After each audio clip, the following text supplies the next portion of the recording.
My best friend is the aloof campus belle, gorgeous and kind-hearted. She's effortlessly graceful and disapproves of my extravagance, so she gave my designer bags and jewelry to the student council president, generous to a fault. She pities the less fortunate and uses my living expenses to treat them to every meal. When a creep in class claimed to like me, she drugged me and delivered me to him. Fearing I'd miss my perfect match out of shyness, our dorm was broken into. But she stopped me from calling the police, saying we should give the intruder a chance to turn his life around and not ruin his future. Later, she gained a great reputation, while I died in despair and humiliation. In the second chance at life, my best friend Lilith is rummaging through my closet, asking me where that LV bag is. Eleanor, no offense, but isn't this a bit extravagant? You're acting like some capitalist's spoiled daughter. What college student carries an LV bag these days? It doesn't even suit your vibe. Trust me, carry this canvas bag instead. You'll have guys falling all over you. I took 2 steps back, eyeing the bag in her hand, the kind that costs $9 for 10, shipping included, with clear disdain. In my past life, she dressed me in tacky outfits, making me look like a clueless country bumpkin. Meanwhile, she showed up wearing my designer clothes, becoming the center of attention. Hailed as the young mistress, crowned the campus belle, and catching the eye of all the rich kids at school. By comparison, I was basically a nobody. Seeing me stare at her without saying a word, she waved her hand in front of my face and said, "Hey, what's wrong with you, Miss Capitalist?" Haha. She and her girlfriends burst into exaggerated laughter. This time around, I didn't overlook the greed and calculation in her eyes. I shot her a cold glare. Are you insane? Who said you could go through my closet? What business is it of yours how many luxury items I own? With that, I shoved her aside. Eleanor, I'm saying this for your own good. We're about to have dinner with students from low-income families. How would it look if you showed up carrying an LV bag? Oh, so if I don't carry it, are you planning to take it instead? What nonsense are you spouting? Lilith tipped 2 steps back, defensively positioning herself in front of her wardrobe. I pulled her aside and opened her wardrobe. It was crammed full of designer bags. My dad had sent these from overseas for me, and many still had their tags attached, yet Lilith had taken them all. The clothes and shoes at the bottom looked familiar too. How do you explain all this? I only helped you because I was worried the classmates would talk about you. Haven't you heard them calling me Miss Priss? I took the heat for you. Instead of thanking me, you're hung up on a few handbags. I ignored her and took all my belongings out of her closet. Lilith shrieked, "What are you doing? My bag, my dress, your bag, this is what's actually yours," I said, handing her the pile of rags from my closet that she'd given me, to make me play the part of the girl next door. She'd pawned off all her old unworn clothes on me. My college entrance exam scores barely met the cutoff for second-tier universities. I turned down my family's suggestion to study abroad and chose an ordinary private college in China instead. Right after I arrived at the school, Lilith started drilling into me that the place was full of students from humble backgrounds who wouldn't take kindly to a rich girl like me. She told me not to wear designer clothes or carry luxury bags. She wanted to mold me into a relatable, down-to-earth girl next door. I considered her a close friend, but she treated me like a fool. She turned around and gave away my luxury items to others, stepping on me to gain popularity. The other bags in my closet were either taken by her to gift to the student council president or given to her own lackeys, all under the guise of solving my problems and preventing others from looking down on me. Lilith was furious. When we have dinner with the scholarship students later, don't expect me to stick up for you. Lilith always uses my money to treat underprivileged classmates from our major to meals at 5-star hotels. When I suggest eating at the school cafeteria instead, she accuses me of looking down on them. Do you think you're the only one who deserves to eat at a 5-star hotel, just because they come from humble backgrounds? You think you can insult them like that? In my past life, I never understood. The school food is clean and delicious. So how could eating there be considered an insult to them? Sorry, but as a capitalist's daughter, I'm afraid having a meal with you might come off as condescending. No way I'm paying the bill for you and getting ripped off. Lilith got anxious when she heard I wasn't going. Didn't you promise to cover all my meals this semester, and you're backing out after just a few days? That was your promise, not mine. Hey, why split hairs between you and me? I'm just helping you build some good karma. That day, Lilith and I went to the cafeteria for lunch and ran into Mia with 2 of her hometown friends. The 3 of them had ordered 4 dishes, but Lilith insisted they must be financially struggling students. She glared at my 2 dishes and scolded me. "Eleanor, you never consider others' feelings. Can't you see they only ordered 1 dish? How can you still eat without a care? You're so heartless." Then she immediately used my meal card to order 2 extra dishes for each of them. After that, she apologized to everyone. I'm sorry, everyone, she's always been this selfish. I apologize on her behalf. To make it up to you, Eleanor will treat everyone to meals outside from now on. How about a 5-star hotel? Of course, those people agreed, praising Lilith for her generosity and compassionate heart, vowing to follow her lead from then on. They enjoyed my hospitality, yet turned around and called me stingy, claiming I looked down on them with an air of superiority. I footed the bill, but she reaped all the goodwill. In this lifetime, if you think you can spend my money to win others over, you're dreaming. Seeing my displeasure, Lilith stepped forward and grabbed my arm. You're not actually taking this seriously, are you? We were just teasing you. You're not some capitalist little princess anymore. Look how perfectly I've transformed you. Don't feel insecure, we already consider you a friend. I looked down at the cheap red shirt I was wearing, the faded and too short green pants full of holes, and let out a long sigh. What a tragedy, Lilith's outfit is just so shabby. I must have lost my mind in my past life. Wait outside, I'm going to change. I've changed my mind. Lilith made my past life miserable, and in this life, I'm going to expose her true colors. That outfit looks great on you. It has a down-to-earth princess vibe. Why change it? I shot her a glare. All right, we'll wait for you outside. I slipped into one of the few white dresses left in my closet. Lilith had ruined all the others, paired it with a Chanel chain bag and stepped into my brand new heels. Gave myself a satisfied glance in the mirror. This was the real me, Eleanor, free from all that gaslighting. When I opened the door, I could see the jealousy burning in Lilith's eyes. She stared hard at my dress and asked, "How come I've never seen this one before?" I was baffled. "Why would you have seen my clothes? Can't you just wear your own?" "Oh, that's not what I meant. I'm just saying dressing like that isn't appropriate. The other students might talk. You should change back. Don't they have anything better to do, always watching and gossiping about me? Stop assuming the worst in people." But I still think, all right, Lilith, let's go. They're waiting for you. Lilith's phone lit up several times. They must be getting impatient since we're taking so long. After all, they ordered a whole table of dishes waiting for someone to foot the bill. By the time we arrived, they had already ordered the food, including Lilith's girlfriends. There were 8 people in total, with a table full of dishes and an Australian lobster in front of each person. They crowded around Lilith like stars surrounding the moon. "Lilith, why are you so late? The food is getting cold." "Exactly. Hey, you don't look so well. Waiter, bring us 6 servings of bird's nest." Women really should treat themselves well, especially someone as beautiful as our campus belle. Absolutely. Listening to everyone's compliments, Lilith's complexion improved noticeably. She sat down smugly and casually pursed her lips in my direction. My apologies for being late. I was helping the young lady change her clothes. Only then did everyone notice me. Is that Eleanor? No way. She looks totally different. Why isn't she wearing that loud outfit today? Last time I saw her, I almost died laughing. Who knows, the young miss certainly has unique taste. Some people try to copy our campus belle's style, but they can never replicate her aura. Exactly, no one can match our Lilith's unique charm. This is hilarious. Lilith keeps borrowing my clothes in secret, and now people think I'm copying her. How absurd. Let's raise a toast to our campus belle. A toast to the campus belle. To the campus queen, bottoms up. They clinked glasses back and forth, the atmosphere buzzing with excitement. I noticed they were drinking the most expensive red wine the hotel offers. If I remember correctly, it's $18.88 a glass. I wonder if they'll still be this cheerful when the bill arrives. As if she'd just noticed me standing aside, Lilith warmly called out to me, "Eleanor, come join us. Everyone here is really nice. I'll pass on joining you. That way, no one can hit me up for money later."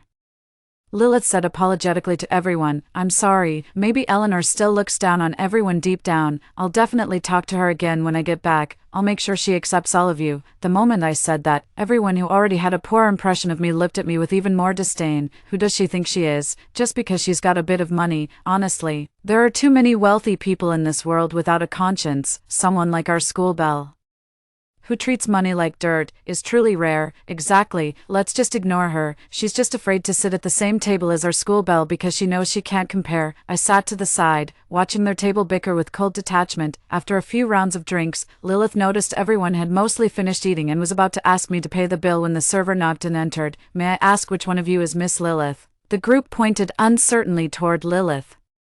"Good evening, Miss Lilith. The CEO asked me to bring you this bottle of wine as an apology. He's tied up at the moment but will join you shortly. Enjoy the evening." "Your CEO?" Lilith looked puzzled. She didn't know any CEO. "Yes, CEO Ethan, our group's president." "Whoa, Ethan. Everyone said he's from a wealthy family. Guess the rumors are true. This hotel actually belongs to Ethan's family. Talk about being born into wealth. Haha, our campus belle's charm really works wonders. Wow." This is so romantic, Lilith. He's totally into you, isn't he? No doubt about it. Of course he is, the crowd teased, and Lilith blushed slightly. Don't be silly, everyone. Ethan must have just come over to say hello because he saw us all here. We all heard it. He clearly said, Miss Lilith, don't be shy. If a rich second-generation guy were chasing after me, I'd want the whole world to know, with the extra bottle of red wine. The atmosphere at the table livened up again. They called the waiter to order a few more dishes, gathered around Lilith, praising her as if she were one of a kind, and everyone ended up thoroughly drunk. Lilith staggered over, and everyone looked down on me, saying, We forgive you, now go pay the bill. I remained seated, unmoving. Lilith sat down beside me and said, I told you not to dress like this when you go out, everyone will look down on you. Just now. They didn't even want you to pay the bill.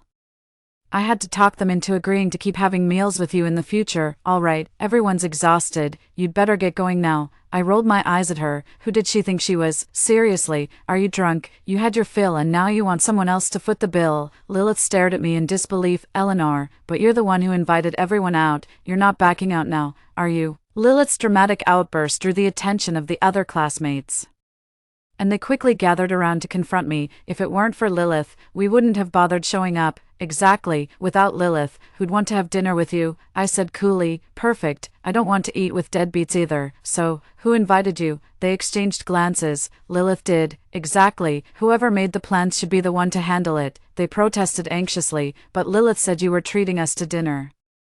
I don't even have you on WeChat. Why would I treat you? Are we from the same hometown, or even friends? They exchanged uneasy glances, then all turned to look at Lilith in unison. Lilith looked at me. Wasn't it you who said they were pitiful and wanted to treat them to a meal? That's what you said. They even praised you for being compassionate and having a heart of gold. You're the one who invited them. You ordered the food. You ate the meal.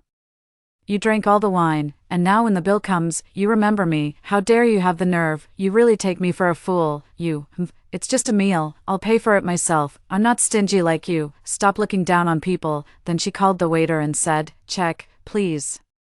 Hello miss, that'll be 888 yuan. Why so expensive? Lilith was stunned. After double-checking the bill was correct, Lilith confronted her friend, who told you to order lobster and bird's nest, and 888 for a glass of wine. Lilith couldn't help scolding them. Why order such expensive things? Everyone exchanged glances, but no one spoke, realizing she had lost her composure. Lilith changed her tone. I don't have that much cash on me. Let's split the bill for this meal.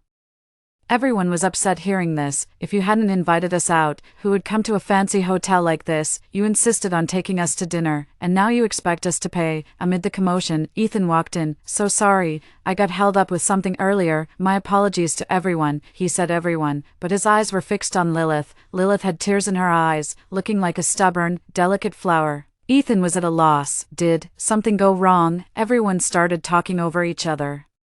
Telling Ethan about my misdeeds, Ethan looked at me, his eyes brimming with amusement. Then he spoke gently to Lilith. Don't worry, I'll cover the bill as an apology to everyone. Miss Lilith, please don't cry. Look at Ethan's pathetic behavior. What a spendthrift, writing off 40 grand just like that. No wonder the hotel's been bleeding money for the past 2 years. Everyone breathed a sigh of relief upon hearing this. Finally, they wouldn't be saddled with debt. Thank you, President. But we don't need your charity. Lilith turned to lecture her girlfriends. Can't you afford your own meal? Needing someone else to pay for you? No backbone. We can't let Ethan pay. I'll take the lead. I'll chip in 5,000. Just like that, Lilith forced everyone to cough up over 5,000 each for the meal. As soon as we left the restaurant, someone burst into tears. That was 2 months' worth of my living expenses. You think that's bad? I had to borrow 2,000 from a classmate. Seriously. What's she pretending for? She was the one who should have paid, but we ended up covering it and got labeled as spineless cheapskates. Exactly. Did you see how Ethan's eyes lit up when she talked about having backbone? He was totally mesmerized by her. She's just using us to build up her own image. Lilith's little clique is hanging by a thread. At the hotel entrance, Ethan offered to drive Lilith back to campus. After a moment of hesitation, she got in the car. The rest of us were left standing on the sidewalk, just staring at each other. Lilith looked at us enviously and said, I'm so jealous you all get to walk back. I'm stuck riding in the car. Stay safe on your way home. Ethan and I are heading out first. Ethan winked at me from the driver's seat. What a show-off. The clique choked on exhaust fumes and grumbled even more about Lilith. I rushed back to the dorm ahead of Lilith and curtained off my bed. She finally made it back just before curfew. Her cheeks were flushed as she cradled a stray cat, trying to place it directly on my bed, but my bed was enclosed by curtains on all sides, firmly secured, leaving her with no way to get to it. Eleanor, it got caught in the rain outside. Could it snuggle under your blanket to warm up? Strays aren't dirty, they groom themselves. Look how adorable it is. I stared at the grimy, sickly cat in her arms. Why not go to your bed? Do you have no heart? Can't you see she's shivering? Why are you still arguing about yours or mine? What difference does it make? If it makes no difference, then let's go to your bed. She had no choice but to find a cardboard box and put the cat inside. As she did, she muttered, "Well, what can you do? You ended up with a heartless roommate, so you'll just have to make do here, sweetie," she said while gently stroking its head. It was the same in my past life. Lilith brought home a stray cat and, without a second thought, put it right on my bed. The cat hadn't been checked by a vet. It was not only dirty but also had fleas. When I objected, Lilith called me heartless. Lilith made me sleep on the floor and insisted I buy outrageously expensive cat food and premium meat cans, claiming budget options were toxic. During the cat's stay in the dorm, I was the one who took it for checkups, deworming, and vaccinations. The cat broke my roommate's makeup, and Lilith blamed me for it, saying I didn't take good care of the cat.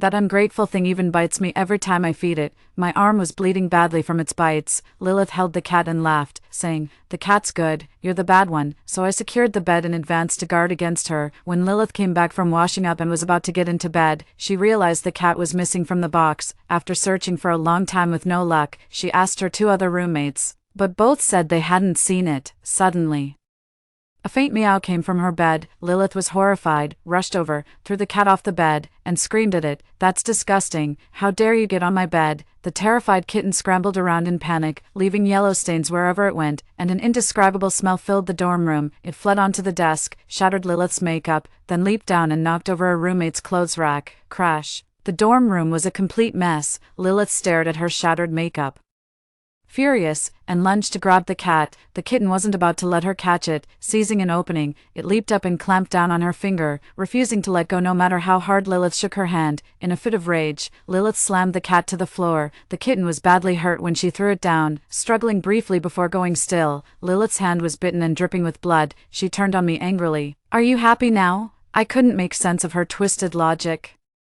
"If you'd just let me put the cat on your bed earlier, none of this would have happened. I think you did this on purpose. Hurry up and clean this mess. It's disgusting." I took up my phone, recorded a video of the cat, and captioned it, "A university's campus belle abusing a cat," then waved it at Lilith. "Are you sure you want me to clean up?" Lilith gritted her teeth in frustration, briefly bandaged her wound, and started cleaning up, while disposing of the kitten's body. She even gave it a hard kick. Eventually, she stuffed it into a large bag along with other trash and tossed it into the dumpster. I thought Lilith would give me the cold shoulder, but the next day after class, she eagerly came up to me and said, "Eleanor, let me treat you to dinner tonight. That weirdo is definitely up to no good." "I'm not going, Eleanor. I know you're still beating yourself up about yesterday, but it's okay. I've already forgiven you. But I know you'll want to make it up to me, so tonight, I'll pick the place. You're paying. Hurry up and get ready. There'll be some cute guys there today." Handsome guy, Quentin. Alarm bells went off in my head. Last time around, it was Lilith who drugged me and let Quentin ruin my life.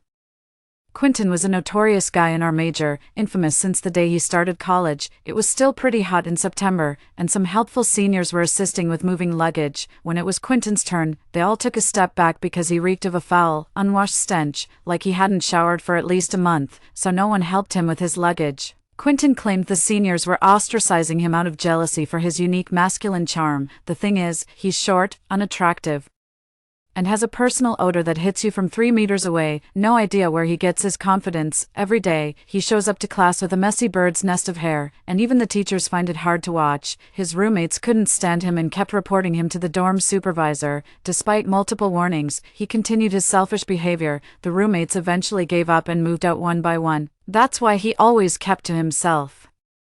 Everything changed sophomore year when he got caught taking upskirt photos of female students. The police found gigabytes of illicit material on his hard drive. All the girls started avoiding him, but Lilith took pity on him and kept sending me to check on him. He eventually fixated on me, and Lilith actually drugged me to help him. I later discovered that Ethan, the rich kid, had been checking me out, which made Lilith jealous. She deliberately set up Quentin to ruin me out of spite. A surge of inexplicable anger rose within me. Lilith and Quentin, you two deserve each other for life. I followed Lilith into a coffee shop. After waiting for what felt like an eternity, Quentin finally showed up. Thankfully, I had the foresight to wear a mask. Why come here? It's expensive and you don't even get full. If you ask me, you women are just gold diggers. When a guy's paying, you come to a cafe to show off. But I get it. You probably wouldn't come here on your own dime. Lilith gave an awkward laugh. It's fine, Eleanor's treating today. Quentin glanced at me, a sly smirk curling his lips. You think buying me coffee is enough to win me over? Then he called out loudly to the waiter, Waiter, bring me 20 of those cakes. No offense, but these cakes are so tiny, they're not even enough to fill a tooth gap. He wolfed down the small cakes and let out a satisfied burp. Then he picked up the coffee and gulped it down. Bleh, what is this dishwater? It's awful. Waiter, sir, this is authentic hand-ground coffee, hand-ground my foot, this tastes awful. You people are just… People around us started staring, pointing fingers and whispering about Quentin. Lilith forcibly pulled him back into his seat, whispered something in his ear, and only then did he settle down, fixing me with a sinister glare. Oh, Eleanor, it looks like you've got coffee splashed on your clothes. Let me take you to the restroom to clean up, Lilith said kindly. Pulling me up, she shot Quentin a meaningful look before we left. When I returned from the restroom, a cup of coffee was waiting for me. Eleanor, look how thoughtful Quentin is. He even got you a cup. Try it and see if you like it. It's so disgusting. Who knows if he stirred it with his hand while slipping something in. I couldn't bring myself to actually drink it, so I just lifted the cup and pretended to take a sip. They kept chattering about this and that. After half an hour, I complained of dizziness. Both of them lit up with excitement, didn't even bother to have me pay the bill, and hurriedly dragged me off to the hotel. At the hotel entrance, I ran into Ethan. He recoiled a couple of steps from the smell, and only pinched his nose and approached after I shot him a glare. What's going on here? Lilith cut in first. Eleanor had too much to drink with her boyfriend. We're helping her get some rest. Ethan, what are you doing here? I'm here to take care of something, he said, awkwardly rubbing his nose. Lilith looked at him with envy. Is this part of Ethan's family's property too? Yeah, Ethan's family's property.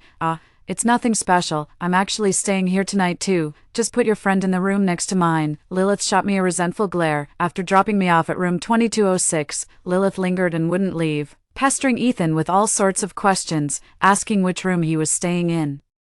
Whether he had a girlfriend, it was as plain as day what she was after. Eventually Quentin couldn't stand it anymore. Probably remembering their grand plan, he told me to get some rest and dragged Lilith away with him. After they left, I opened my eyes, and Ethan breathed a sigh of relief. Are they really coming back? What? Don't you trust your aunt? No, it's just that they're way too bold, and their acting is so clumsy. Figured it out. You're like a piece of prized meat right now. Lilith can't wait to sink her teeth into you. Did you see the way she was eyeing you at the door just now? Her eyes were practically glowing. Happy now. The goddess is throwing herself at you. Cut it out. What goddess? I only looked twice because her outfit looked familiar. I thought it was you. Then why did you give her wine last time at dinner? I was just gathering intel for you. She's bad news. Stay away from her. I've seen plenty of women like her. She's still an amateur at this game. Don't let yourself get played and end up counting the money for whoever scams you. Ethan had warned me about this in the past, but I thought he was just biased against Lilith. After numerous arguments, he grew disappointed in me, moved abroad within 2 years, and we never spoke again. The next day, I was woken by screams from next door. Checking the hallway security feed, I saw Lilith rushing out of her room in a panic. Much later, Quentin emerged as well, his hair a complete mess, eager to catch the drama. I dragged a half-asleep Ethan out of bed and had him drive me back to campus. Lilith was slamming things around in the dorm, and when she saw me return, her eyes were practically shooting fire. Where were you last night? I looked at her, puzzled. At the hotel. Didn't you book the room for me? But the soundproofing there was terrible. I woke up early to someone screaming, You were in the room the whole time. Oh, no, I tried to take a shower and found the water heater wasn't working, so I asked the front desk to switch me to another room. On my way out, I accidentally bumped into the door plate and tilted it, so 2206 ended up looking like 2209, the same as Ethan's room number. You, who said you could switch rooms? Lilith pointed at me angrily. If I didn't change rooms, was I just supposed to wait for Quentin to come mess with me? I looked at her innocently and said, What's wrong? What happened? Goes without saying. I deliberately left the door open when I left. Quentin went in first and found the room empty. Just as he was wondering where everyone was, he heard the doorknob turn and thought I had returned, both guilty as sin.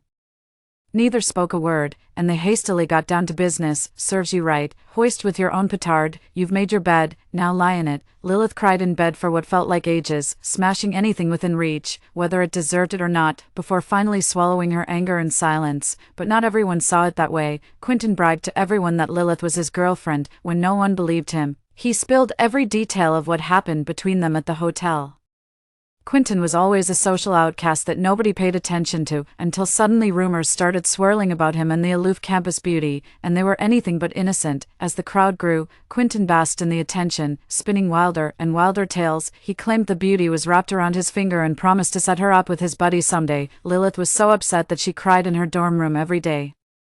There was nothing she could do. Every time she reached out to Quentin, the rumors only got worse, and after passing through Quentin's mouth, it turned into the campus belle being unable to live without him, asking him out every day and wanting to be with him every night. In no time, the whole school was buzzing with gossip, and the way people looked at Lilith completely changed. Every day, people added her on WeChat and sent her disgusting messages. Some even called her in the middle of the night, spewing vulgarities the moment she picked up. There were even those who cornered her on the street, asking how much she charged per session. The counselor repeatedly met with the campus belle to lecture her about self-respect as a young woman. I don't feel the slightest bit sorry for her, because in my past life, I was the one who went through all that. Lilith's reputation took a nosedive. Our dorm room got robbed. After returning from PE class, we found footprints on the window. But nothing was stolen from our dorm. Clearly someone was scoping the place out. Everyone was panicked and wanted to call the police. Lilith stopped everyone, saying, "He just made a foolish mistake in the heat of the moment. Calling the police would ruin his future. Let's give him a chance." We disagreed. Lilith accused us of having no compassion. "Last time, when I brought home that stray kitten, you refused to keep it, and it ended up dying. Now we're talking about a living person. Do any of you even have a heart? Wasn't it you who killed the cat yourself, and now you're trying to build your image by stepping on us again?" I scolded her. "Stop being so overly sympathetic. If you want to die, don't drag others down with you. Eleanor, I'm so disappointed in you. I thought you were just a spoiled little princess. But it turns out you're nothing more than a materialistic socialite who's completely oblivious to real suffering. Criminals have it hard too, you know. Stop rubbing salt in their wounds. I don't care what you say. Nobody leaves this room today, and nobody calls the police." Then she tried to snatch my phone. Just like in our past life, when we wanted to call the police, Lilith refused and even took our phones, saying that saving a life is a greater virtue than building a 7-story pagoda. She claimed she was helping us accumulate good karma. Later that night, while I was asleep, a burglar crept in through the window and stood eerily at the foot of my bed, intending to kill me. I still remember him saying, "I can't stand women who don't respect themselves." Lilith was curled up on the bed, frozen in fear, watching helplessly as the assailant swung at me. The police later solved the case and found he'd been betrayed by an ex-girlfriend, which fueled his hatred toward women, especially those with questionable reputations. So who would he target this time, valuing my life? I decided not to stay in the dorm that night. Both an ambulance and the police showed up around midnight. I heard there was a homicide at a university. By the time I got there, the dormitory was already cordoned off with police tape. A friend who escaped looked terrified and said, "It was horrifying. Lilith was stabbed 3 times. That guy seemed completely out of his mind. He kept slashing and yelling, 'You bitch.'" Do you think Lilith knew him? Who knows? She's always had a pretty bad reputation. Exactly. I heard her dorm was scoped out this morning, and Lilith desperately tried to stop her roommate from calling the police. They must know each other. When they carried Lilith out, she was already unconscious, eyes closed, completely still, her face covered in blood. I wonder if she'll ever regret what she's done. Quentin hid in the crowd, coldly watching it all unfold. That murderer, whether in her past life or this one, he's always been pulling the strings behind the scenes. Lilith survived, but her face was disfigured. Her family arranged for her to take a leave of absence from school. I was in the dorm room the day they came to pack up her things. Lilith's face was completely covered except for her eyes. Those eyes were fixed on me with pure, undiluted hatred. After she left, my life returned to normal. I started socializing again and slipped back into the rhythm of everyday life. Then one day, a heavy-set woman stopped me on campus. "Are you Eleanor?" I stared at the stranger before me, taking 2 cautious steps back. "Who are you, you fucking bitch? Stop playing dumb." The woman snarled, lunging to grab me. Was this a human trafficker? The moment I realized what was happening, I took off running. That woman was relentless and chased after me for what felt like ages. Outrageous, absolutely brazen. I was still shaken up even after making it back to my dorm. How dare they try to snatch someone in broad daylight, right on campus? I was just about to send a message in our dorm group chat to remind my roommate when Chloe came back, giving me a strange look. Eleanor, have you upset someone? No. Why do you ask? There's a woman downstairs asking everyone if they know you, and she even pulled out your photo, claiming you're having an affair with her husband, trying to seduce her husband. She looks at least 40. Eleanor, get out here. You cowardly bitch, I'll talk online but no guts to face me, foul language echoed from downstairs. I rushed to the balcony. Sure enough, it was that woman again, hauntingly persistent. When she saw me, her language got even filthier. Chloe looked at me, hesitating to speak. Hurry down and explain things to her. If she keeps cursing like this, the whole school will know. I rushed downstairs where a crowd had already gathered. In the middle stood that stout woman, megaphone in hand. The moment she saw me, she dropped it and lunged to slap me. You sly vixen. Luckily Chloe reacted quickly and stopped her. Ma'am, who are you calling ma'am? The plump woman glared at Chloe. Let go of me. Chloe may be slender, but she's trained and strong. The plump woman rubbed her wrist. That homewrecker friend of yours, I suggest you stay away from her. I frowned. I don't know you, and I don't know your husband either, slandering me out of nowhere. I could sue you for defamation. Defamation. Fine. Look, see for yourself. As she spoke, the plump woman pulled a stack of photos from her bosom and slapped them down in front of me. Isn't this you, constantly pestering my husband for money? I can practically smell your cheap perfume through the screen, so it really is Eleanor. Who would have thought she's so reserved in public but wild in private? You just don't get it, do you? That's what makes it exciting. Did you forget? Their dorm mate Lilith was just like that. You could have fun with her for just a few bucks. Oh, so it's a dorm tradition. What else do you have to say? You knowingly got involved with someone who's taken. Have you no shame? That's my photo, but I wasn't the one chatting, so someone's pretending to be me. Chloe and I exchanged a glance. And we both instantly thought of the same person, Lilith. Only someone who despises me that much would go to such lengths to get back at me. I tried my best to explain it to the lady, but she just wouldn't believe me. She went off on me again. The overweight woman's husband arrived, dressed in a sharp suit, looking every bit the successful man. When he saw me, his face lit up with surprise. Eleanor, I've asked you out so many times. You finally showed up.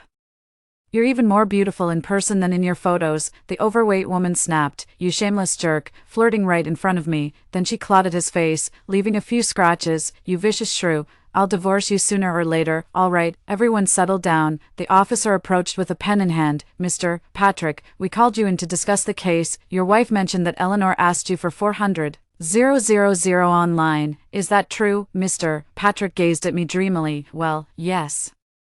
But it's not urgent. How much does Eleanor need? I've got more where that came from. You. The woman stomped her foot in fury. You, Mr. Patrick, I think you've mistaken me for someone else. I'm Eleanor, but not the Eleanor you've been chatting with. Mr. Patrick looked at me in confusion. It is you. You even told me about the red birthmark on your lower back. Why don't you show me that, Lilith? After the police arrived and got a brief understanding of the situation, they took all of us to the police station. Mr. Patrick, our investigation reveals that the person you've been chatting with is someone else entirely. The detective produced a photograph and asked, do you recognize this person? Mr. Patrick shook his head. We traced the IP address, which led us to the woman in this photo, but when we went to her location, she had already left the city. The man looked utterly incredulous. What about my 400,000?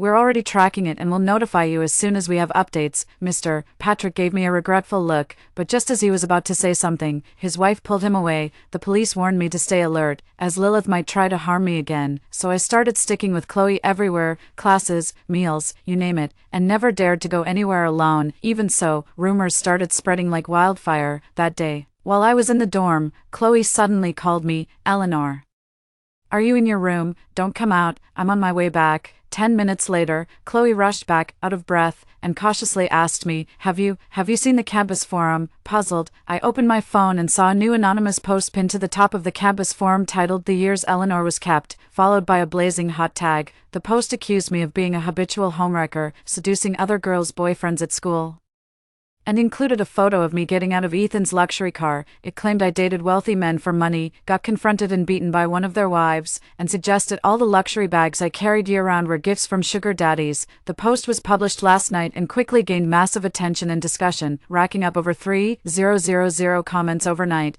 Its popularity skyrocketed. I always thought she looked plain when she first started school. No wonder she suddenly became so glamorous. Turns out she's selling herself. It's true what they say, women who go bad get rich. How did someone like her even get into our school? Did you see her today? How dare she show her face? Disgraceful behavior. After reading the post, my hands trembled as I held the phone, just like in my past life. I was being targeted with malicious rumors. Chloe looked at me nervously. Eleanor, are you okay? I've got business to settle. I'm going to wreck them. I signed up for an account and went off in the comments, firing insults left and right. You absolute dumpster fire of a human, spreading rumors I'm selling myself. Were you hiding under the bed watching or something? Is your mind just a sewer of filth? Does your mom know about this? Got nothing better to do all day than stare at who steps out of luxury cars. Green with envy at the sight of someone carrying designer goods. You're a rat who sees the whole world as a sewer. I've saved the IP address from your post. Wait for the police to come knocking, you trash. 2 minutes after cursing her out, the post was deleted. Damn, guilty conscience much. I gave Ethan a call. Are you even alive as a mod? Your end is being smeared with nasty rumors. Ethan just woke up, still groggy. What's up? I tossed the screenshot at him. Find this person for me.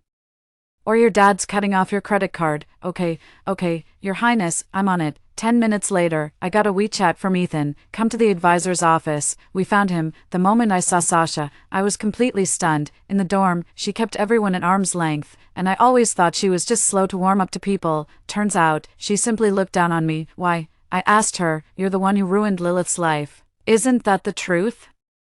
You should have been the one Quentin messed with. You set her up. You're the one who destroyed Lilith. She and Ethan were perfect together, and you tore them apart, and now you two shameless lovers are still together. Does Ethan know you're out seducing old men? Ethan was stunned, his mouth forming an O. Shameless lovers. Who? You mean us? She's my aunt. Seriously, are you out of your mind? I was so mad I laughed.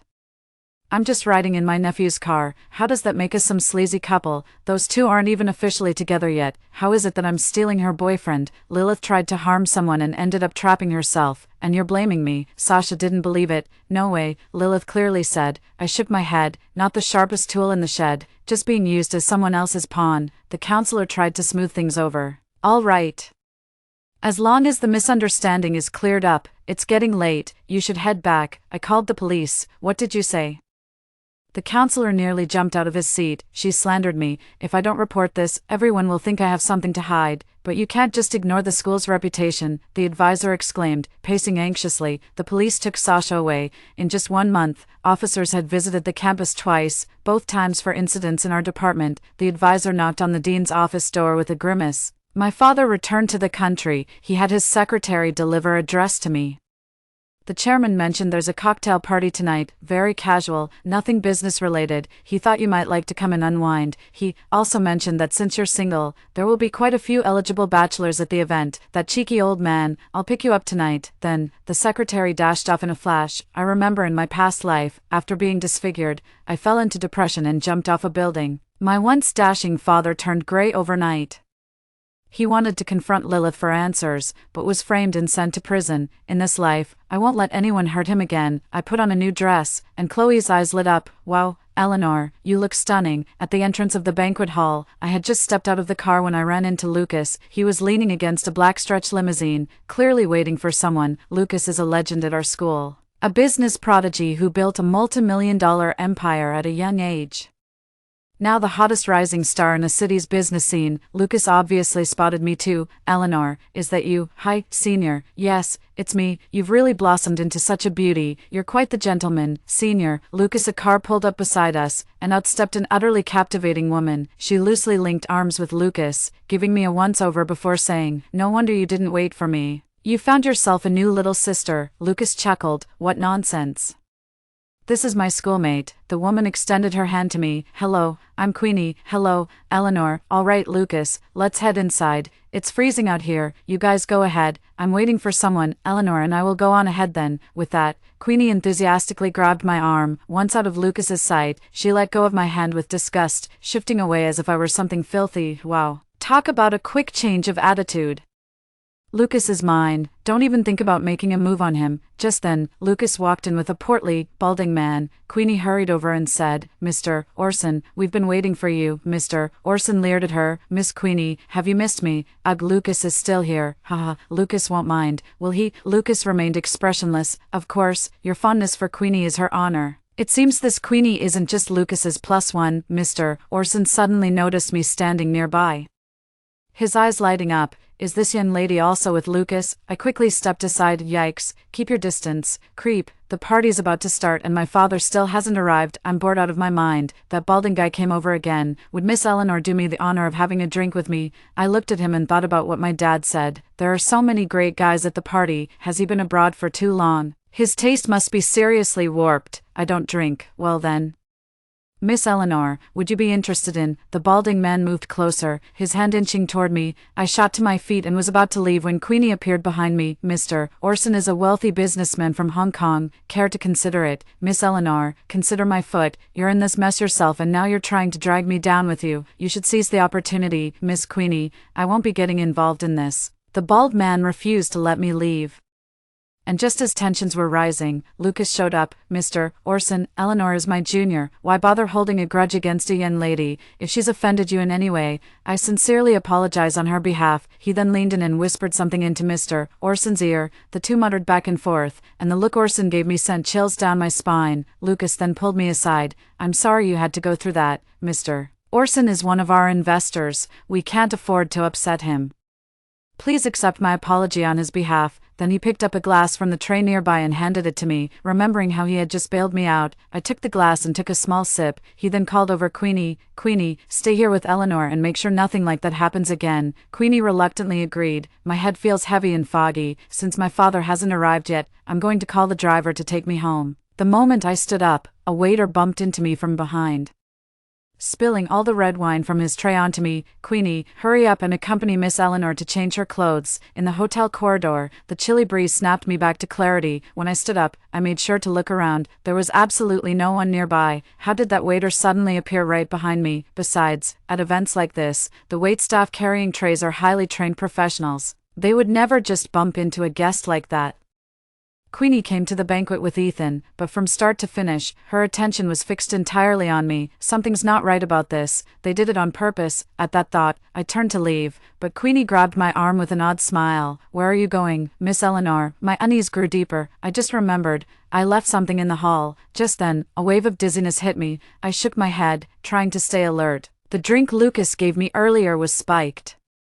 Watching my unsteady body sway, Queenie let out a cold snort. You're already here, and still trying to leave. Stop putting on airs, Miss Eleanor. I struggled to make out the person before me. That tone of voice sounded like, what? We just parted ways and you already don't recognize me, Lilith. I was horrified. She'd had plastic surgery. Lilith, you're breaking the law. Huh, the law. Ethan is untouchable in City A. Who would dare challenge him? What are you doing?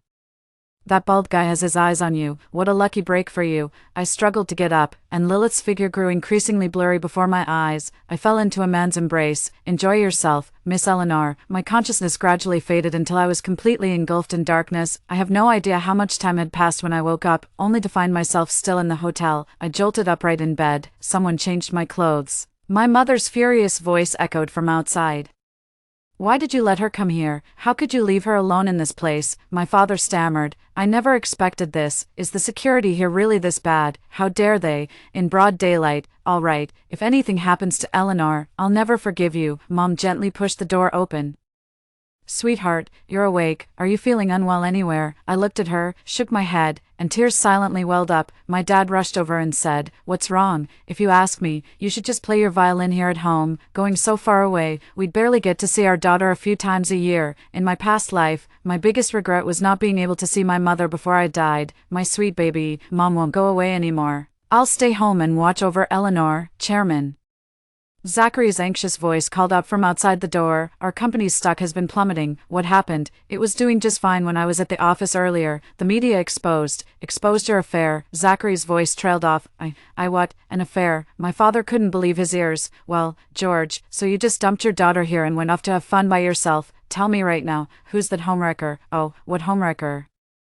There's no homewrecker. I just got here from the office. I realized something was wrong. I opened my phone, saw the photo topping the real-time entertainment chart, and my vision went dark. What's wrong? My dad and mom gathered around me. My phone screen was flooded with sensational headlines. Shocking. 20-year marriage crumbles for a college girl, and George Timber CEO's May December romance. Accompanied by a 20-second clip of my dad carrying me into a room. The three of us just stared at each other in stunned silence. I saw it. The wife showed up later and slapped Mr. George right across the face. Yeah, more than just a slap, she was pushing and shoving him. But Mr. George still refused to let go of the girl in his arms. Talk about true love conquering all. Her eyes were welling up with tears. It just broke my heart. Pursuing true love while still married. How disgusting. Silence. Silence is the Cambridge Bridge tonight. My father was the first to speak. Don't worry, we have surveillance footage. It clearly shows how I pulled you away from that bald guy and even gave him a beating. Zachary, go ask the front desk for the video. A moment later, Zachary returned looking dejected. Chairman, they said the hallway surveillance cameras were tampered with. Those bastards. Contact PR immediately and issue a statement. Yes, Mr. Chairman, sweetheart, who on earth is trying to harm you? I explained the whole situation to them. And my father slammed the table in anger. This is outrageous. That bastard Lucas. With that, he stormed off to make a phone call. My mom was scrolling through her phone when she suddenly shrieked, "Eleanor, come look at this." I leaned in closer and saw that there was a new anonymous tipster under the entertainment headlines. I know the girl in the video. She's a student at a university and a serial homewrecker. She had a terrible reputation even back in school. She constantly meddles in other people's relationships as the other woman. She's been kept by a sugar daddy before. His wife even came to campus to catch them in the act. At such a young age, she's covered in luxury brands, and everyone knows how she got them. The person leaking the info was wearing a mask and a hat, but I recognized her instantly. It was Lilith. She also released a video showing exactly when Mrs. Patricia threw the photos at me, calling me a seductive vixen who was trying to seduce her husband. The video clearly captured both the photos and the chat logs. It was like a single stone causing 1,000 ripples. The internet was flooded with people bashing me. My father hadn't even released his statement yet, but I was already getting torn apart online. Netizens swarmed to a university's Douyin account, leaving comments like, "What's the cutoff score for your seductress major? Can I get into a university if I don't know how to seduce people? What's the school culture like? Is the mess?" Eleanor putting what she learned into practice. The pinned video on the school's account has over 300,000 comments and has been completely overrun. Someone even started a poll, #Wu Dietaries Endor Child to Ivor City. The enrollment season is just around the corner, and the dean is running around in a panic. My advisor has called me several times, but I haven't picked up. Influencers jumped at the news, with some starting live streams and camping out at the hotel entrance. Hey folks, if that sly woman dares to show her face, we'll expose her for who she really is. Come on, send those gifts rolling in. Things are starting to spiral out of control. My mom quickly called my dad back. Stop dealing with Lucas for now and get our daughter's trending topic taken down ASAP. My dad frowned. I'll hurry Zachary up. What's taking him so long to issue a statement? Chairman, it's done. The statement has been released. The three of us stared at the tablet, waiting for public opinion to shift. Daughter? What daughter? Biological or adopted? You really know how to read between the lines? Of course it's a goddaughter. They actually came up with such a lame excuse. How shameless can you get, adopting a daughter just for some stocks? I feel so sorry for the wife. This is just swallowing the insult and forcing a smile. My husband cheated, and now I have to grit my teeth and accept this daughter. Ugh, just thinking about it makes me sick. Total nonsense. I went to a university myself and never once heard that Eleanor was some rich heiress. What do we do now? My mom was completely stunned. Don't look at me. I have no idea either. The poor old man, over 50 years old, had never seen such a shameless business war. Don't worry, Dad, I have evidence. I reassured him. I tried calling Mrs. Patricia, wondering if she would testify for me. Why should I help you? Things are so heated online right now. One wrong move and my family could be affected. Do you still want that 400,000? Got any ideas? If you testify for me, I'll pay you back $1 million. Mrs. Patricia acted quickly. Right after hanging up, she produced the police report from that time. Someone impersonated Eleanor and swindled my husband. If anyone spots the woman in the photo, please keep an eye out. Attached at the end was a pre-surgery photo of Lilith, the same one the police had shown at the station. For real, not sure, need to see more. Probably true. The person involved came forward to confirm it. Don't be naive, money talks. As expected, netizens have hearts of stone. I picked up my phone with a sense of resignation and called my advisor. The moment the call connected, their roar came through. Eleanor, where have you been? The internet is blowing up. If the school can't recruit students this year, you're going to pay for this. I quickly apologized. Please don't be angry. Is Sasha at school? Get her to come out and testify. Quick, her. What she did wasn't exactly honorable. She wouldn't agree to it, would she? Well, that's up to you to figure out. I'll give it a try. Is that story about you at the hotel that's been circulating online actually true?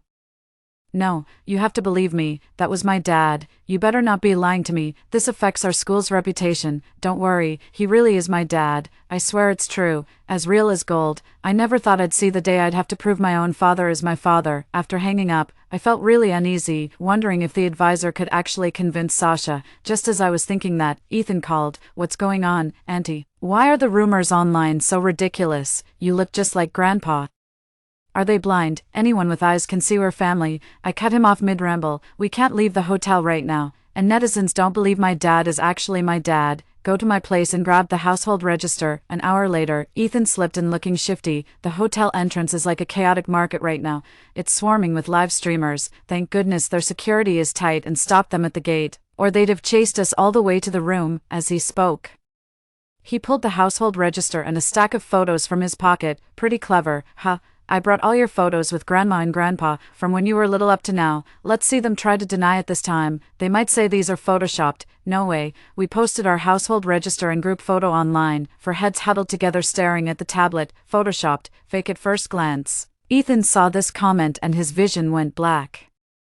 You got your household registration done this fast? No way. This seems real, but household registration doesn't happen that quickly. Could it actually be true? Oh no, did I cyberbully the wrong person? That's when Sasha's video came out. She admitted to posting defamatory content about me and also clarified the situation with Mr. Patrick, which aligned with what Mrs. Patricia had said. The online community fell silent. I recorded a video explaining the entire situation from start to finish, and included both police report receipts as evidence. The internet is not a lawless space. Anyone who continues to spread rumors and slander against my family will be held fully accountable. Only then did netizens finally believe it. Sorry, I spoke too harshly earlier. Poor Eleanor's dad. He was just trying to save his daughter, but got accused of having an affair. I feel like slapping myself twice. All we can say is the person who posted this news deliberately misled everyone. How despicable.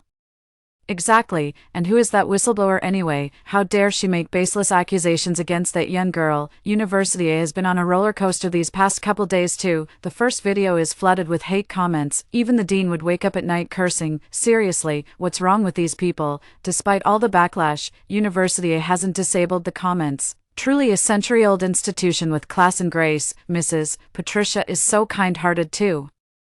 Stepping up to testify for Eleanor, I actually accused her of being money-hungry before. My apologies. I'm heading to her shop right now to buy something and make it up to her. Me too, me too. Netizens rushed to buy from Mrs. Patricia's shop window, and she texted me on WeChat. Thanks, sis. Made a killing. This whole ordeal is finally over. I can't just sit around waiting. The enemy is in the shadows. I'm out in the open. Lilith will keep coming up with endless tricks to mess with me. I have to strike first. Lucas started out in the jewelry business. I had my father spread the word that George was entering the jewelry industry in City A, openly and covertly poaching many of Lucas's investors. I also offered double the annual salary to Lucas's jewelry designers and poached them. Then, I sent my own designers to the Lucas's group to create knockoffs. After society ladies realized they were wearing counterfeits, they boycotted Lucas's jewelry, causing its sales to plummet. Rumor has it Lucas was so furious he smashed several tea sets in his office. While he was overwhelmed with trouble, I arranged a meeting with Lucas under the guise of an investor. He looked at me in surprise. What are you doing here? I'm here to discuss a business deal with Lucas. The George family is investing in Lucas's jewelry to help him make a comeback. Lucas looked up at me in disbelief. What do you want? Shares? Miss Eleanor is getting ahead of herself. I'm not at the point of selling my company yet. He left in a rage. No matter, he'll come around soon enough. After returning, I anonymously reported his company's tax issues. The next day, the Lucas's group posted an announcement halting all operations during the investigation, resulting in significant financial losses for the company. The moment the tax authorities get involved, even if the company is clean, it'll drag on for at least half a month, for the Lucas's group right now. That's just adding insult to injury. I heard Lucas is so stressed his hair is turning white. No, that's not enough. To make him come to me, I need to light one more fire under him. I bought Lucas a trending topic. Hashtag exposing the rich wives behind the Lucas S Group CEO. Hashtag. The rumor claims Lucas built his fortune entirely through wealthy socialites. He started as a bartender where he caught the eye of a rich patroness, who then introduced him to her circle of friends. That's how the Lucas's group broke into high society. It's also said he maintained ambiguous relationships with several wealthy women simultaneously. They'd bid on jewelry auctions, and whoever offered the highest price would get to keep Lucas's company for days. The gossip just shattered everyone's moral compass. No wonder Lucas's jewelry is so expensive. It's all driven up by wealthy women competing for his attention. Ugh. That's so gross, and my family bought several sets. I used to think Lucas's jewelry going public in just 3 years was a miracle, but now it's clear it was all thanks to Lucas's behind-the-scenes hustle. Lucas didn't dare speak up, because the rise of the Lucas's group was undeniably tied to these wealthy socialites. The Lucas's group's reputation is completely tarnished now. Nobody dares to buy from them, afraid of getting dragged into the scandal. Lucas kept his cool. He didn't call me until a full day after the news broke. Miss Eleanor. Let's meet and talk. Same coffee shop as last time. Lucas looks even more haggard after just a few days. Those society ladies really did a number on him. Is Miss Eleanor's offer from last time still on the table? Absolutely. Though given the Lucas Group's current situation, I'm willing to offer 10% of the shares. Lucas owns 50% of the shares but only wants to part with 10%. He wants the money and still expects to remain the controlling shareholder. That sly fox is dreaming. I turned him down. I'm afraid that won't work. 10% isn't worth George's investment. Lucas probed further. How about 20%? Miss Eleanor, don't make this too difficult for me. After all, I don't want to sell the company outright, and I intend to buy these shares back when circumstances change. I put on a reluctant expression. All right then, but Mr. George must agree to one condition. Hand Lilith over to me. Lucas walked away beaming with satisfaction. Little did he know, I had already secretly acquired 40% of the shares from the minority shareholders. If Lucas gives up another 20%, I'll become the majority shareholder of the Lucas's group. 8 p.m. Come to Starjoy. Reading Lucas's text message, a slow smile curved my lips. The real show was just beginning when I arrived.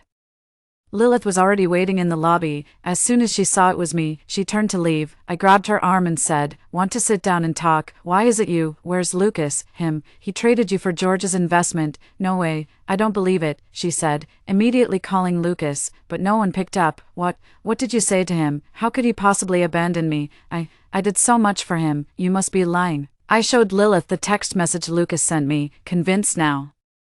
Lilith finally felt a chill of fear. What are you trying to do? Don't worry, for old time's sake as classmates, just tell me what Lucas did, and I'll let you off the hook. You're going after Lucas? No way. I won't say a word. Lilith, get this straight. Lucas has already abandoned you, and Mrs. Patricia is still searching for you everywhere. What do you think will happen if netizens find out you're the one who had an affair and deliberately misled them?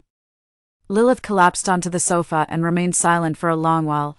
I said. I secretly turned on the voice recorder. It turned out that after Lilith took a leave of absence, she grew increasingly resentful and started using my photos to romance different men online, all to get back at me. One of them was Lucas. He figured out she wasn't the real Eleanor and blackmailed her into helping him swindle a wealthy businessman. There are many more victims in their group.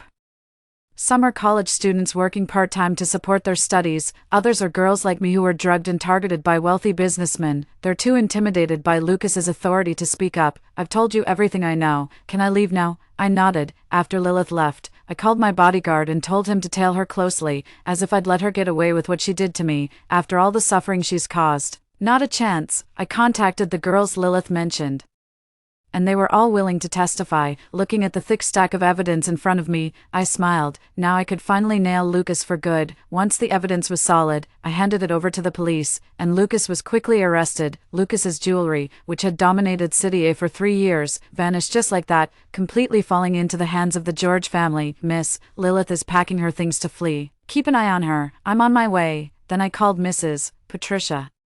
Come to Yueshi Shensong. We've found Lilith. Mrs. Patricia rushed over in a frenzy, bringing live streaming equipment with her. Hey folks, we're catching the homewrecker today. This is the woman who seduced someone else's husband. She even led the charge in smearing Miss Eleanor's name. No gifts today. Folks, watch me confront the homewrecker. The live stream viewers instantly surpassed 10,000. Drop the address. I'm on my way. Count me in too. It seems that in just a few days, Mrs.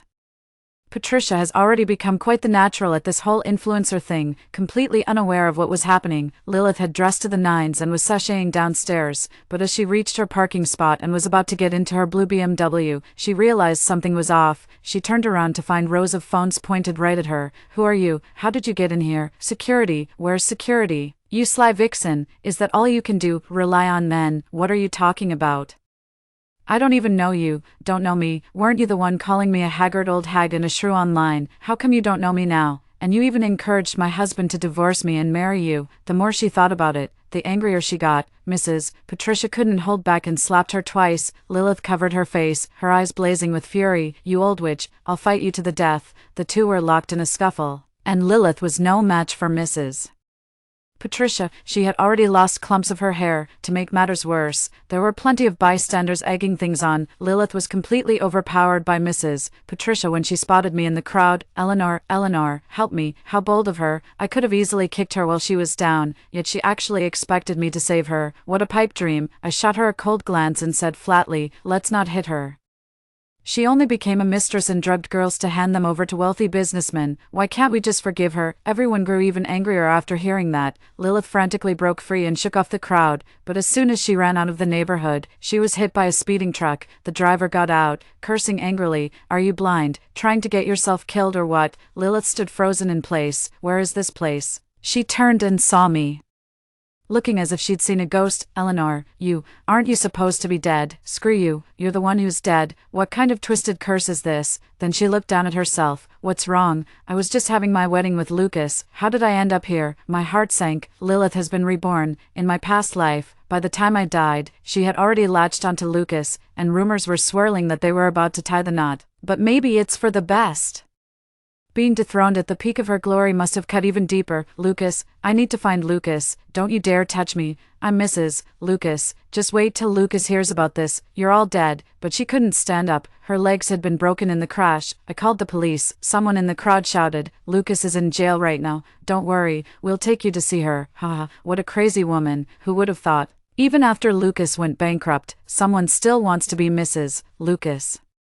Lucas is absolutely irresistible. What did you say? Where is Lucas? Impossible. Lucas's jewelry is worth tens of millions. How could it go bankrupt? Whoever takes me to see him, I'll pay them $100K. She was met with mocking laughter from the crowd. Eventually, an ambulance arrived and took her away. I heard she went mad in prison later, constantly screaming, this shouldn't be happening. I'm the heroine of this world, but none of that had anything to do with me anymore. The old man let me practice with Lucas's jewelry. After graduation, I became the widely acclaimed Mr. George. Having lived a second life, I have finally shaken off the shadow of Lilith and returned to the right path. Story 2. Every divine maiden born into the celestial harp lineage comes into this world accompanied by a spiritual zither.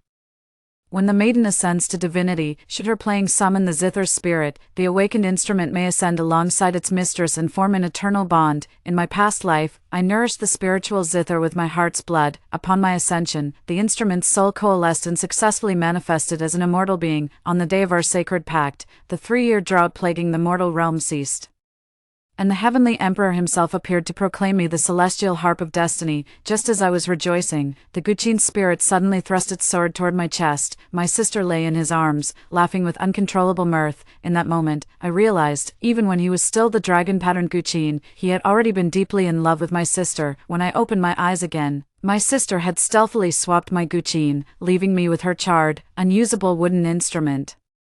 I picked up her Guqin, chuckling inwardly. My sister never realized, without me, that dragon-patterned antique zither was just worthless junk. The agony of a blade piercing my heart still lingered as I opened my eyes to survey my surroundings. Birds trilled through the mountain valley where celestial blossoms bloomed in abundance. The patriarch of our Qin deity lineage, my father, sat at the head of the hall, with elders flanking either side, cradling my Guqin.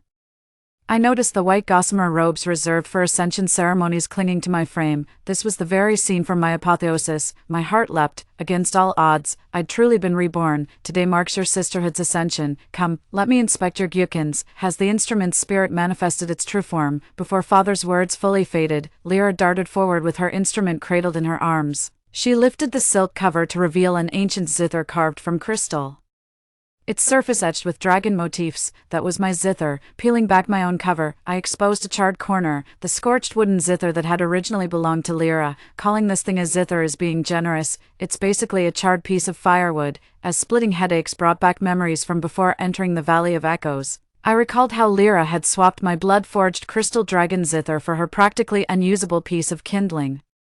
What I'd initially taken for betrayal now made perfect sense. She too had been reborn. She knew my dragon zither would manifest its spirit and ascend to immortality today, so she forced that exchange. Her brother scolded her for such mischief. Lyra, that's Ira's zither. Give it back to her at once. The zither spirit serves as guardian to every divine zither master. Each goddess born into the zither lineage arrives with a spiritual instrument when the goddess ascends.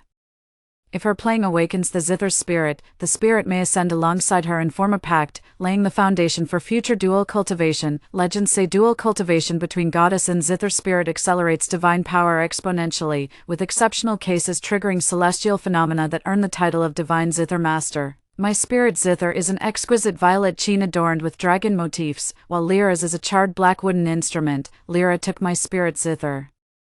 Today, its divine energy will coalesce into Ascension's zither spirit and ascend as an immortal. For a spirit zither to manifest consciousness is already extraordinary. Physical manifestation occurs once a century, while direct ascension to immortality is a millennium-spanning marvel in our clan. Hearing her brother's rebuke, Lyra's eyes welled with bitter tears. I lost my mother as a child because of that scourge Ira. She was born with the dragon-patterned spirit zither and nourishes it with heart's blood, all because she stole my birthright through her cursed existence. I took her zither because she owes me this. My eyes welled up with tears, a lump forming in my throat. Lyra and I are full siblings, born of the same mother, twins. In fact, our clan whispers that twin sisters bring ill fortune, born mere moments after Lyra. I was deemed the cursed twin when our mother died of hemorrhage shortly after my birth. Ever since childhood, Lyra has used this to torment me, accusing me of causing our mother's death and stealing the blessings that rightfully belonged to her. Because of this, Father harbored nothing but utter loathing for me. In my past life, I suffered constant mistreatment, and Lyra took cruel delight in toying with me. At 200 years old, she trapped me in the Beast Valley where I fought spirit beasts until my body was nearly torn apart, until my brother found me and rescued my blood-soaked form. At 400 years old, she poisoned my tea. While I was cultivating, I nearly perished completely, but my brother channeled his divine power to save me from certain doom. At 900, she gathered a group of elder immortals to imprison and defile me. I uncovered the plot in time and told my brother, who slaughtered every last one of them. Without my brother, I would never have lived to ascend. Later, when the Heavenly Emperor appointed me as the celestial zither deity, she still wouldn't relent. At the height of my joy, she made the zither spirit I'd nourished with my heart's blood impale me to death. The elder brother frowned in displeasure. What nonsense are you spouting? Don't you realize the significance of today? With all the clan elders present, return Ira's Guchin immediately.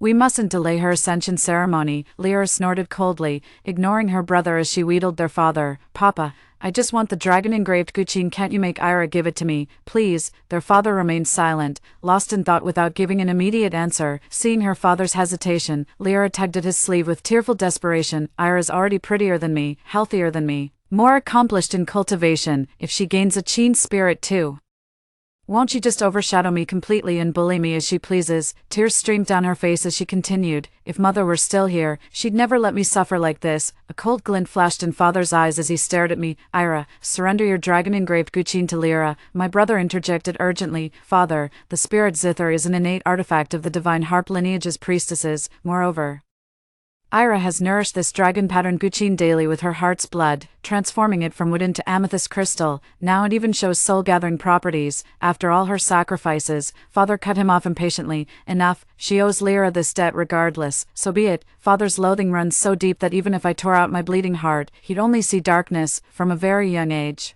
I carefully curried favor with Lyra because Father adored her. I thought if I yielded to her and made her like me, Father might finally notice me. Father placed utmost importance on the soul-gathering ritual of the spirit harp. So I drained my energy and endured excruciating pain, nourishing it with my heart's blood, all for a single word of praise from him. Now, with just one word, ode, Father erased all my efforts. Bitter resentment fills my heart. Today, I shall sever both this ungrateful harp and the love I could never obtain. I glanced at the zither in Lyra's hands and said coolly, you can have this instrument, sister. My brother gasped in disbelief. Lyra, don't be rash. That's the spirit zither you've nourished with your heart's blood for 1,000 years. Besides, you've cultivated together for a millennium. How could you possibly gather souls in manifest forms with another's instrument? He gave a disdainful look at the charcoal in my hand. You'd use this piece of firewood, I said coldly. That zither in my sister's hands isn't worth keeping. What use is a spirit zither that betrays its master? An elder stepped forward to mediate the awkward situation. Young master need not worry. Priestess Lyra is naturally gifted and has trained diligently since childhood. Though merely 1,000 years old, her cultivation already surpasses her peers. Surely she can work miracles even without her longtime spirit zither. The other elders nodded in agreement, though their eyes betrayed mere perfunctory courtesy. Deep down, everyone knew Lyra's spirit-bound zither was nothing but a rotten piece of wood. Lyra had even given up on her own cultivation, half-heartedly refining her zither's soul between bouts of laziness. After 1,000 years of tempering that charred wooden instrument, she hadn't even managed to manifest its strings. Lyra shot me a disdainful glance, tilting her chin as she sneered, "Thinking you can condense a zither soul with that worthless scrap of wood?" Little sister would struggle to ascend to godhood with such delusions. Cradling the crystal zither adorned with dragon motifs in one hand, she plucked its strings lightly with the other. The violet sheen suddenly radiated brilliant light as a purple mist coalesced into a robed man who materialized beside her. An ethereal aura shimmered around the man's form. The elders gasped in unison, "The Sheen Immortal, I am Ronan, the dragon-patterned Sheen Immortal." His dark violet robes embroidered with subtle dragon motifs billowed as he descended gracefully beside Lyra, cradling her hands with tender expression. "Master, it was you who awakened me. I vowed to stay by your side for eternity. In my past life, I exhausted half my cultivation just to help him materialize, yet he wouldn't even let me touch his sleeve. I thought him naturally aloof, but his warmth was reserved only for his beloved." Violet energy rippled from Ronan's and her clasped hands. In the past, Lyra had failed her celestial ascension due to insufficient cultivation. In this life, Ronan's act was actually using the heart's blood I'd painfully shed over millennia to help her ascend to godhood. In mere moments, Lyra levitated midair as pink petals swirled from her feet, coalescing into a rosy glow that merged with her golden core. Her white robes shimmered pink before she gently descended. The elders and my father rose from their seats, offering their congratulations. "Hail Lyra, the zither goddess, on your successful ascension." Her father approached her, beaming with pride. "Lyra, I always knew you'd make me proud, my child." He took Lyra's hand and led her to the center of the valley, solemnly declaring, "The bonding ceremony between Lyra and Ronan shall take place 7 days hence." He seemed to have forgotten. Beneath the shade of Echo Vale's trees, there still remained his unremarkable other daughter. Of course, in his eyes and heart, there was never room for a daughter like me. My brother whispered beside him, "Father, Ira's ascension rite hasn't been performed yet." Father sneered, "She lost her spirit harp. What right does she have to ascend, with that lump of charcoal she's clinging to?" "Enough, we're done here." My brother shot me an apologetic glance. Helpless to intervene, I stepped forward and declared loudly, "Father, though my sister has ascended as the goddess of zither, even she may not be able to end this mortal drought." Lyra's eyes flashed with defiance. "As the goddess of zither with my spirit instrument transformed into a zither immortal, I bear heaven's mandate. Of course I can." With a faint smile, I bowed to our father. "Should my sister fail, I humbly ask for your permission to attempt ascension." In our previous lives, Lyra had never accepted being second to me in cultivation. Now that she finally had her chance for payback, she wouldn't let it slip away. Initially, father had considered postponing the matter given Lyra's consistently weak cultivation, but unable to resist my provocation, she was eager to prove herself before the crowd. She then wheedled father into letting her try, and he reluctantly agreed. Lyra channeled her energy into the zither, releasing pastel-hued musical notes from her fingertips. Her melody drifted into listeners' ears like wispy smoke. Yet her technique lacked vigor. While pleasing to the ear, her music was devoid of spiritual backbone. She played for a long time, her forehead glistening with cold sweat. In the water mirror reflecting the mortal realm, rivers remained parched and the earth cracked. At that moment, Ronan transformed into a wisp of violet mist, merging with the crystal dragon-patterned guccine, and Lyra's music suddenly gained a powerful resonance. I couldn't help but feel a pang in my heart. The guccine spirit I nurtured with a millennium of my heart's blood actually chose to sacrifice itself as a vessel, exhausting its spiritual energy to help Lyra summon rain. This was nothing short of shortening my lifespan to pave Lyra's path to glory. The more I reflect, the more I realize how utterly foolish I was in my past life. I always believed that since he was nourished by my heart's blood and carried my essence, our bond was naturally profound. After my elder brother, he was the closest to me in this world. Whenever I felt troubled, he was always the one I confided in, even when he mocked me with harsh words, belittling my cultivation and calling my zither playing dreadful. I'd just wipe my tears in secret and train harder. Yet when ascension came, he stubbornly refused to gather his soul. Only when I poured half my cultivation into the zither's melody did his scattered soul finally coalesce into a mortal form, yet I never held it against him. On the day Ronan and I swore our celestial vows, my divine composition broke the 3-year drought, summoning the heavenly emperor himself to crown me the new goddess of strings. Little did I know, before our happiness could blossom, Ronan's blade would pierce my heart, extinguishing all joy. In my dying moments, I watched him embrace Lyra and finally understood he had fallen for my sister back when he was still trapped within the dragon-patterned guillotine. The last sound I heard before darkness took me was his voice dripping with contempt. Lyra, you're the blight of the Zither god lineage, utterly unworthy of the title. Only a goddess as pure, kind and innocent as Lyra deserves to be the true Zither god. The heavens shall weep. The elders' startled cries snapped me back to reality. The world's weather in the water mirror transformed with Lyra's harp music. Dark clouds gathered, lightning flashed, and howling winds arose in an instant. As the impending storm approached, the people knelt in hopeful anticipation, gazing skyward. Even the mortal emperor roared to the heavens, "Heaven bless our great Zhao kingdom." At that very moment, a string snapped, and the music came to an abrupt halt. The dark clouds parted, revealing the scorching sun that once again dominated the sky. The elders' initial excitement plummeted into despair. The long vacant throne of the harp deity would remain without its rightful master. Ronan emerged from the harp, his face pale with a trace of blood at the corner of his lips. Lyra flew into a rage, shouting, "This round doesn't count, let's go again." My brother said disapprovingly, "Lyra, stop being unreasonable. The strings of the spirit harp are broken and require magical energy to repair. How can you play without strings?" Seizing the moment, I addressed our father. "Since my sister failed to end the mortal realm's drought, I beg you to let me proceed with my ascension ceremony." Father was clearly reluctant, but with so many witnesses present, he couldn't very well go back on his word. Lyra looked at me and the charred lute in my hands with utter disdain. "If my little sister insists on making a fool of herself, by all means proceed. I'd love to see how a piece of stringless firewood could possibly elevate your cultivation." "Then watch closely, elder sister." Channeling half my spiritual energy, I levitated the scorched wooden instrument until it hovered midair, condensing chi into a golden dagger. I performed the millennia-familiar motion of carving out a drop of heart's blood, letting it cascade onto the lute. The charred zither instantly resonated with my divine blood, its strings transforming into the deepest ebony. Lyra gasped beside me, "That's impossible. In our lineage of zither deities, ebony strings signify supreme status, a mark only the most sacred spirit instruments possess." Unheeding, I slowly knelt before the zither, settling onto the floor.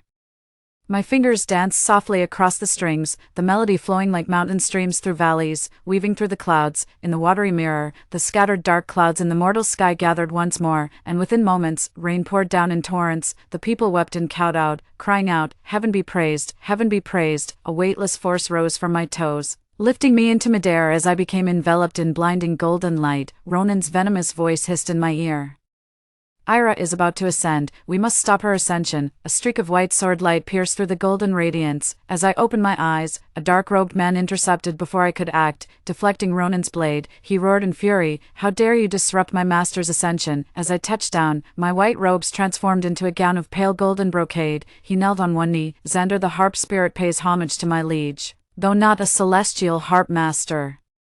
Xander's human form was exceptionally rare, his noble bearing commanded respect, and though pallor touched his features, his presence outshone even Ronan's. Lyra was grinding her teeth in fury, watching me ascend effortlessly, summon souls with the spirit zither, and resolve the devastating drought she couldn't quell. Where did the sickly wretch come from? "Guards, drive this monster out at once." With that, she began channeling magic to strike at Xander.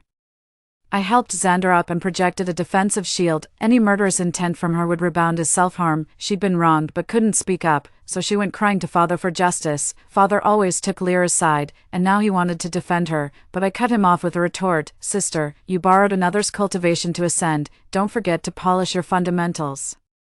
Xander is a zither spirit I summoned before the entire clan's elders, not some sickly weakling or monster as you claim. For a goddess, you can't even tell spirits from demons. How laughable that would sound. Lyra flushed crimson with rage, hearing my words. Father couldn't openly favor Lyra before the crowd, so he declared solemnly, "The ascension of our two divine maidens is cause for celebration, and the twin spirits manifesting in the sacred zither is a once-in-an-era blessing." Thus, Lyra and Ira shall hold their bonding ceremonies with their respective zither spirits 7 days hence. The elders nodded in unanimous approval. With twin spirits united and divine zither cultivation perfected, our zither divinity lineage is truly blessed. Our ancient heritage shall surely be restored to its former glory. The return of the celestial zither deity is imminent. As the ascension ceremony concluded, the crowd dispersed in joyous celebration. Lyra pouted unhappily, tugging at her father's sleeve. "Papa, the charred zither was rightfully mine. Xander should have been my zither spirit." Her brother's face darkened. "Don't be absurd, Lyra," he chided. "You're the one who stole Ira's zither in the first place." Lyra showed no remorse whatsoever. "Who says I stole her harp? Father clearly stated she gave it to me, since it was willingly surrendered. Both harps rightfully belong to me, their spirits included."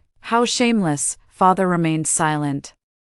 Offering no response, with tears welling in her eyes, Lyra turned to her father and played her usual card. "Papa, that ill-omened Ira never deserved a harp spirit to begin with. She's the one who caused Mother's death." Father glared at me with pure revulsion in his eyes, as if I were some filthy creature. "I've shouldered this vile accusation for 1,000 years out of familial duty. It's time they woke up to the truth." A cold smirk curled my lips. "If Lyra doesn't know whether I killed Mother, does Father truly not know either?" Father's face froze in that telltale look of a liar caught red-handed. Rage coiled in his chest, yet found no outlet. Both my brother and Lyra turned to me with puzzled expressions. I continued. "To secure his position as clan leader, Father forced my pregnant mother to deplete her spiritual energy in dual cultivation with him, despite his own stagnant cultivation progress." I paused. "Tell me, Father, who truly caused Mother's death?" Father's face darkened, his eyes glinting with barely concealed murderous intent. For just a fleeting moment, I glimpsed guilt in his eyes, there and gone like a wisp of smoke. "In my past life, just before my wedding, I accidentally learned the truth about my mother's death from an elderly family member. My father had mediocre cultivation talent, while my mother was a prodigy. He only maintained his divine throne by siphoning her spiritual power,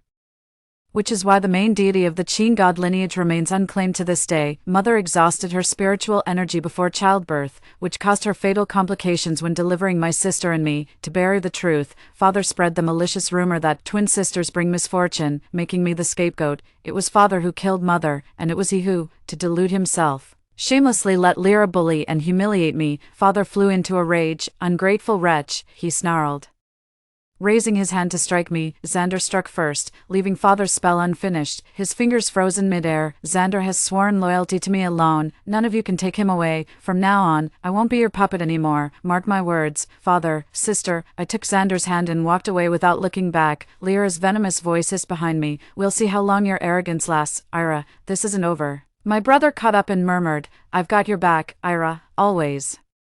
My eyes welled up with tears, my nose tingled with emotion as I nodded. "Brother, don't worry, I promise I won't let you down. Though I've ended the 3-year drought in the mortal realm, the Loot deity still hasn't returned to their throne in this lifetime. The Celestial Emperor hasn't appeared to proclaim me the chosen goddess either." Where exactly did things go wrong? Is Xander's spiritual energy too weak? I trained day and night, determined not to disappoint my brother who had always protected and supported me, hoping to make a breakthrough by the day of my bonding ceremony with Xander. But as my cultivation advanced, my veins felt clogged and ready to burst, my blood stagnant yet swelling through my entire body. My teeth chattered from the pain as Xander rushed to steady me. "Master, what's wrong?" Just then, Lyra pushed the door open. She burst into laughter and gloated. "Ira, I told you your arrogance wouldn't last long. Ronan secretly placed a curse on you during your cultivation sessions. If you want to live, you'll have to sever your cultivation base, otherwise, your meridians will explode and you'll die." With that, she hummed a cheerful tune and skipped away. I coughed up a mouthful of blood as excruciating pain spread through my entire body. Xander watched me anxiously from the side,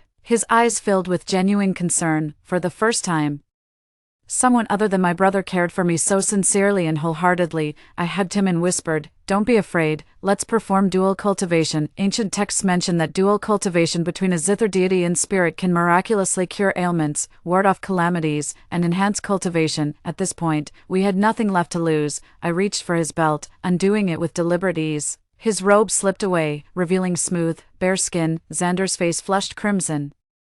"Master," he stammered, voice catching in his throat. I silenced him with a kiss, my lips claiming his before he could protest. He froze in shock. At first he remained motionless, unresponsive, then, tentatively, he began kissing me back. His hands cupped my jade peaks, warmth flowing into my core as our spiritual energies intertwined. To my surprise, the merging eased the pain coursing through my entire body. After our passionate union, my blood sang with vitality, weightless and renewed. My cultivation unexpectedly broke through to the divine realm. I murmured to myself, "I'm healed." A halo of white light shimmered around Xander's form. A prismatic glow plunged us into momentary chaos before our surroundings cleared into crystalline clarity. Xander actually ascended to become a zither immortal too. Who knew dual cultivation could bring such tremendous cultivation benefits? When Lyra learned I'd broken the curse and Xander had ascended as a zither immortal, She flew into a rage in her chambers, smashing numerous magical artifacts. My brother couldn't tolerate Lyra's behavior and confronted our father directly. If you don't discipline Lyra strictly, how is her conduct any different from those wicked fallen immortals? Instead of punishing Lyra, father blamed me for sowing discord between my brother and her, sentencing me to kneel beneath the sacred tree for 3 days. This outcome came as no surprise to me. This time I refused to yield. With an icy "I've done nothing wrong," I left the clan with Xander, and I hadn't traveled far on our cloud when Ronan came rushing after us. Goddess Ira. His desperate cries grew increasingly frantic. I hovered midair, frowning down at him, gasping for breath. It took him moments to recover before speaking. "When you stormed off just now, the clan chief was so enraged he coughed up blood. I fear he may not last much longer. Now he lies on his deathbed. Calling out to see you one last time." My heart ached. Was it only when facing death that my father remembered his least favored youngest daughter? Very well, he did give me life after all. One final meeting would fulfill that debt of existence. I followed Ronan back to the main courtyard. When Xander tried to enter the house with me, Ronan stopped him. "Goddess Ira, the clan leader wishes to speak with you alone." I turned to Xander and said, "Wait for me at the door. I won't be long." I completely missed the fleeting shadow of malice in Ronan's eyes. Only after entering did I realize the room held no trace of my father, just layers of restraining spells. It suddenly dawned on me father was never in danger. This was all a scheme orchestrated by Lyra and Ronan. The door swung open as Lyra's playful laughter rang out. "Come here, little Xander." Xander seemed to be in excruciating pain as he gritted his teeth. "Over my dead body," Lyra continued her carrot-and-stick approach. "I've always been father's favorite. With all the clan's resources at my disposal, join me, and you'll have unlimited cultivation resources. You may choose any spiritual herb or artifact from our clan's treasury. Father favors me above all, and the leadership of the Qin clan will likely be mine to wield. In time, your cultivation progress will far surpass what that wretch Ira could ever offer you." Xander spat in disgust. "Your heart is vile, brimming with schemes and treachery. You'll never achieve greatness. Should the legacy of the loot god ever fall into hands like yours, it would surely wither." My divine power finally shattered the chamber's restraints, and I burst through the door. Xander writhed as Lyra scorched him with the fires of the 9 hells. Coddled by her father since childhood like a precious jewel, she'd never endured such contempt. In her fury, she conjured a blade of pure energy and drove it through Xander's shoulder. Before I could intervene, I backhanded Lyra across the chest, then redirected the netherworld flames from Xander's body onto Ronan. Ronan tried to dodge, but my divine-level cultivation made him no match for me. With a mere flick of my fingers, I fanned the flames, instantly engulfing him in agonizing inferno.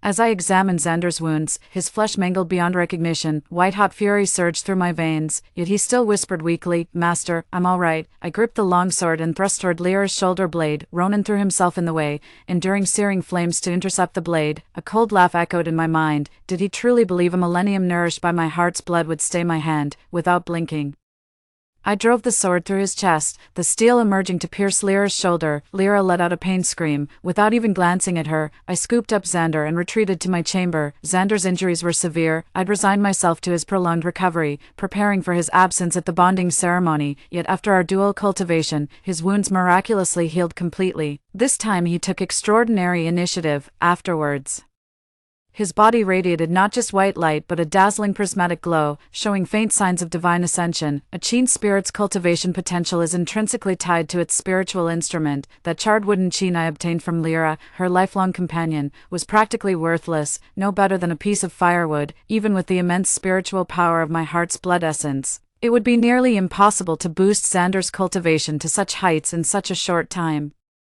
I couldn't help but voice my doubt. "Xander, where did you truly come from?" "I don't know. All I know is that your heart's blood awakened me, and you're the one I'll follow for eternity." Xander looked pitiful, like a frightened puppy afraid of being abandoned. My heart ached as if seeing my childhood self reflected in him. I nestled deeper into his embrace, wrapping my arms around his neck. "We'll stay together forever and always." On the day of the bonding ceremony, after paying homage to heaven, earth, and ancestors, we were to form blood pacts with our respective zither spirits beneath the sacred tree. Though Lyra and I should have performed the ritual simultaneously, father, resenting my defiance, deliberately slighted me by letting Lyra and Ronan proceed first, establishing hierarchy. A shrewd glint of calculation flashed in Lyra's eyes as she and Ronan drew daggers across their index fingers. Blood dripped into the ceremonial bowl. But instead of sheathing their blades, they chanted incantations before driving the daggers into the tree's trunk. The divine tree of the Qin god lineage serves as the gateway between the celestial and demonic realms. In an instant, the once vibrant sacred tree teeming with birds and beasts began emanating dark miasma. Hordes of demon soldiers descended through the divine tree into the valley. My father and the elders all turned pale with shock. Lyra laughed maniacally at me. Ira. So much for your supreme cultivation. With the demonic clans backing me now, the entire Qinshan lineage will soon bow before me. Let's see how you dare oppose me. The elders erupted in condemnation upon witnessing Lyra's collusion with the demonic forces. Ira, you're bringing disgrace upon our Qinshan heritage. You're jeopardizing the very safety of the celestial realm. Unrepentant, Lyra sneered. You all supported that bitch Ira as Qinshan. You deserve what's coming. I channeled my divine power, staring coldly at her. To this day, she remains unaware that while we receive nature's spiritual blessings, we must also bear the sacred duty of delivering all living beings. The demon soldiers rampaged through the valley, wantonly destroying celestial artifacts while attempting to breach the barrier and invade the heavenly realm. The demon commander severed my father's arm, while my brother was being forced into continuous retreat. Lyra and Ronan clasped hands tightly as dark energy swirled violently around them. Xander shouted to me, "Damn it, they're trying to unleash the demonic apocalypse magic." A howling gale swept through the valley, knocking birds and beasts from the sky as they attempted to flee. The once idyllic valley now resembled a nightmarish demonic lair. I shouted, "We must stop them," Xander said. "Use the harmony technique." He leapt into the air, his dark robes billowing as an obsidian chain materialized from his golden core with a resonant hum. His entire being radiated iridescent light as his plain black robes transformed into magnificent dragon-embroidered silks. Xander ascended to godhood, revealing himself as the legendary Grandmaster Orion, the divine harpist. Hovering above me, he extended his hand. "Ira, come." His firm grasp enveloped my hand as divine warmth pulsed between us. "Ira, close your eyes. Still your mind and join me in chanting the incantation." Following his spiritual consciousness, I entered a new realm, a world of pure white where Xander and I stood upon endless clouds. Xander said to me, "Ira, summon your zither and play from the heart." I manifested the instrument, but it was no longer the charred wooden zither. It had transformed into a divine jade chain. Xander sat facing me, an identical chain placed before him, with my whole being. I perceived the devastation of the Loot God Valley and its suffering inhabitants. Then visions of drought-stricken mortals in the human realm flooded my mind, expanding across all three realms. Music flowed from my fingertips like pearls cascading onto a jade plate. As the final note faded, I opened my eyes to find Xander and myself back in the Loot God Valley. The dark mist dissipated as demon soldiers collapsed. Lyra and Ronan lay motionless, grievously wounded by our loot's resonance. Vomiting blood in great gouts, Father's spiritual power had nearly depleted entirely, reducing him to a mere mortal without cultivation. The great calamity was quelled through the combined efforts of Xander and myself. The celestial emperor arrived upon hearing the news, and the crowd, still visibly shaken, immediately prostrated in reverence, standing midair with hands clasped behind his back. The celestial emperor solemnly declared, "The reappearance of Orion, the sage of the Zither." Across the three realms heralds the return of the Zither deity's sovereignty. He gazed at me quietly. "Was it you who awakened Orion, the Saint of Strings?" The clan members finally grasped the situation, whispering among themselves, "Wasn't Xander just a Zither spirit? He's actually Orion, the Saint of Strings." It turned out that after the previous Orion's passing, a wisp of his lingering soul wandered through the three realms until fate led it to inhabit that charred wooden Zither. My heart's essence reconstituted his 3 spiritual souls and 7 physical souls, giving him form. He was never merely a Zither spirit, but an ancient deity from the dawn of time. The celestial emperor's resonant voice echoed through the valley. "Goddess Ira of the Zither has awakened Sage Orion to quell the demonic uprising and end the mortal realm's drought. Having fulfilled this sacred duty, she shall henceforth be known as the heaven-mandated Zither deity, taking her place among the celestial pantheon as sovereign of mortal melodies, and be granted the luminous Zither palace in the heavenly realms." With these final words, he vanished into the boundless firmament, adorned with divine coronet. My status became ineffably exalted. My elder brother led the kneeling obeisance as the primordial deity returned to the throne, moving many elders to tears. I soared atop the divine tree and, wielding my divine authority, crushed Lyra and Ronan into dust to nourish its roots. Such treacherous and cruel souls deserve no better fate. My father shuffled forward trembling, clasping my hands. "Ira," he whispered, "I was wrong. Can you ever forgive me?" I slowly withdrew my hand, gazing at him with detached calm. As the prime deity of the Zither divinity lineage, I exist beyond worry, fear, joy, or wrath. Forgiveness holds no meaning for my kind, but as his daughter, I shall never grant him absolution. With father's spiritual power completely drained, he could no longer serve as clan leader, so my brother succeeded to his position. I'm leaving for the Celestial Palace, and my brother came to see me off before my departure. His eyes welled up with tears as he sobbed like a child. Ira, don't forget about me, your brother. You and Xander must visit often. For 1,000 years, my brother has been my only source of warmth. I hugged him tightly. I promise I will, brother.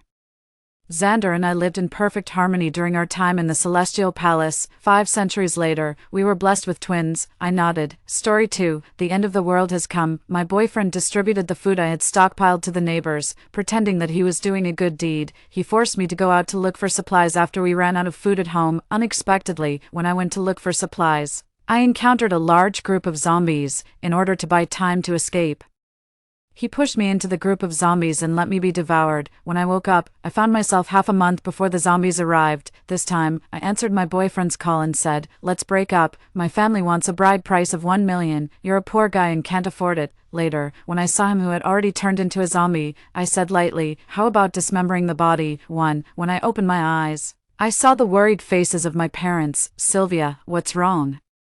Did you have a nightmare? What was going on? Weren't my parents already out of touch? Wasn't I bitten by zombies when I was looking for supplies? Could I see my parents before I died?" When I turned around, I noticed that I was in my room. I picked up my phone and saw that it was September 27th, 2030. Wasn't it 2031? Had I been reborn at this time last year? I had National Day off and went home to see my parents. I stayed at home for 5 days and then went back to my workplace. Half a month later, the zombie outbreak occurred. At first, I could still get in touch with my parents. Later, when there was no food left in my parents' house, my father made the last call to me, saying that they were going to the neighboring city to find a shelter. After that, I couldn't get in touch with them anymore. I used to have the habit of stockpiling goods. If it were just me, I could live for a long time. But my saintly boyfriend secretly distributed the food to others. After the food was eaten up, I had no choice but to go out to find supplies again and again. When I was looking for supplies, I unfortunately encountered a group of zombies. My boyfriend pushed me into the group of zombies to buy time to escape, and I was infected by the zombies and died. Coming back to my senses, my nose twitched, and I hugged my parents. "Mom and Dad, I miss you so much." My mother quickly hugged me back. "Oh, what's going on? Were you bullied at work? If so, come home. We can support you." "Yes. If it's like that, come home," my father echoed. "Let's have a meal. Your mother made your favorite braised pork." I sat at the dining table and ate ravenously. I almost burst into tears. I hadn't had a proper meal for a long time. I had the habit of stockpiling goods. Before the end of the world, my refrigerator was full, and I had several boxes of instant noodles. I didn't need to carefully calculate and save supplies at all, but when the end of the world came, my boyfriend happened to be in the apartment I rented, and then he stayed by my side. He thought the outsiders were pitiful, so he distributed more than half of the food while I was sleeping. When I questioned him, he said, "Sylvia, we have food, so let's distribute some to those who don't have any. The government won't ignore us. Everything will be fine after we get through this. Look, I even received money. I'll give you half. Consider it doing a good deed." I felt dizzy at this time. What was the use of money? It was difficult to buy supplies even if you had money. Everyone didn't dare to show that they had food, but this person gave away the things I had stockpiled. When I chose Nolan, I thought this guy was kind, but now I think he's too saintly. I wanted to kick Nolan out, but he was being shameless, saying that there were zombies outside and he could help me fight them. I knew it was because he had nowhere to go. I was just a girl and couldn't drive him away, so I had no choice but to let him stay in the rented apartment. When we went out to find supplies, he pushed me into the group of zombies and let me be swallowed by them. After the meal, I seriously said to my parents, "Mom and Dad, I have something serious to tell you. My friend who works in the hospital told me a piece of hearsay. There are zombies appearing in the country now. The news hasn't spread yet, but we should start stockpiling supplies just in case." My mother said, "Sylvia, what nonsense are you talking about? How could there be zombies in society now?" My father said, "You child, is zombie meat delicious? Didn't they say that even if there were zombies in our country, they would be eaten up? What I'm saying is true. My friend even showed me a video. There was a zombie riot, and they bit people, then those people turned into zombies." I said seriously, "Mom and Dad, you must believe me. There are less than half a month left before the zombie outbreak." Of course, it was made up. If I had known some hearsay in my previous life, I would have stockpiled more goods and lived longer. Maybe I could even wait for the government's rescue. But now, to make my parents believe me, I had no choice but to make it up. My father saw that I wasn't joking and frowned. He asked, "Is this news accurate? Then what should we do?" "Stockpile supplies. Let's go out and buy vegetables, fruits, and grains." I'll make a list for you, Mom and Dad, you must believe me.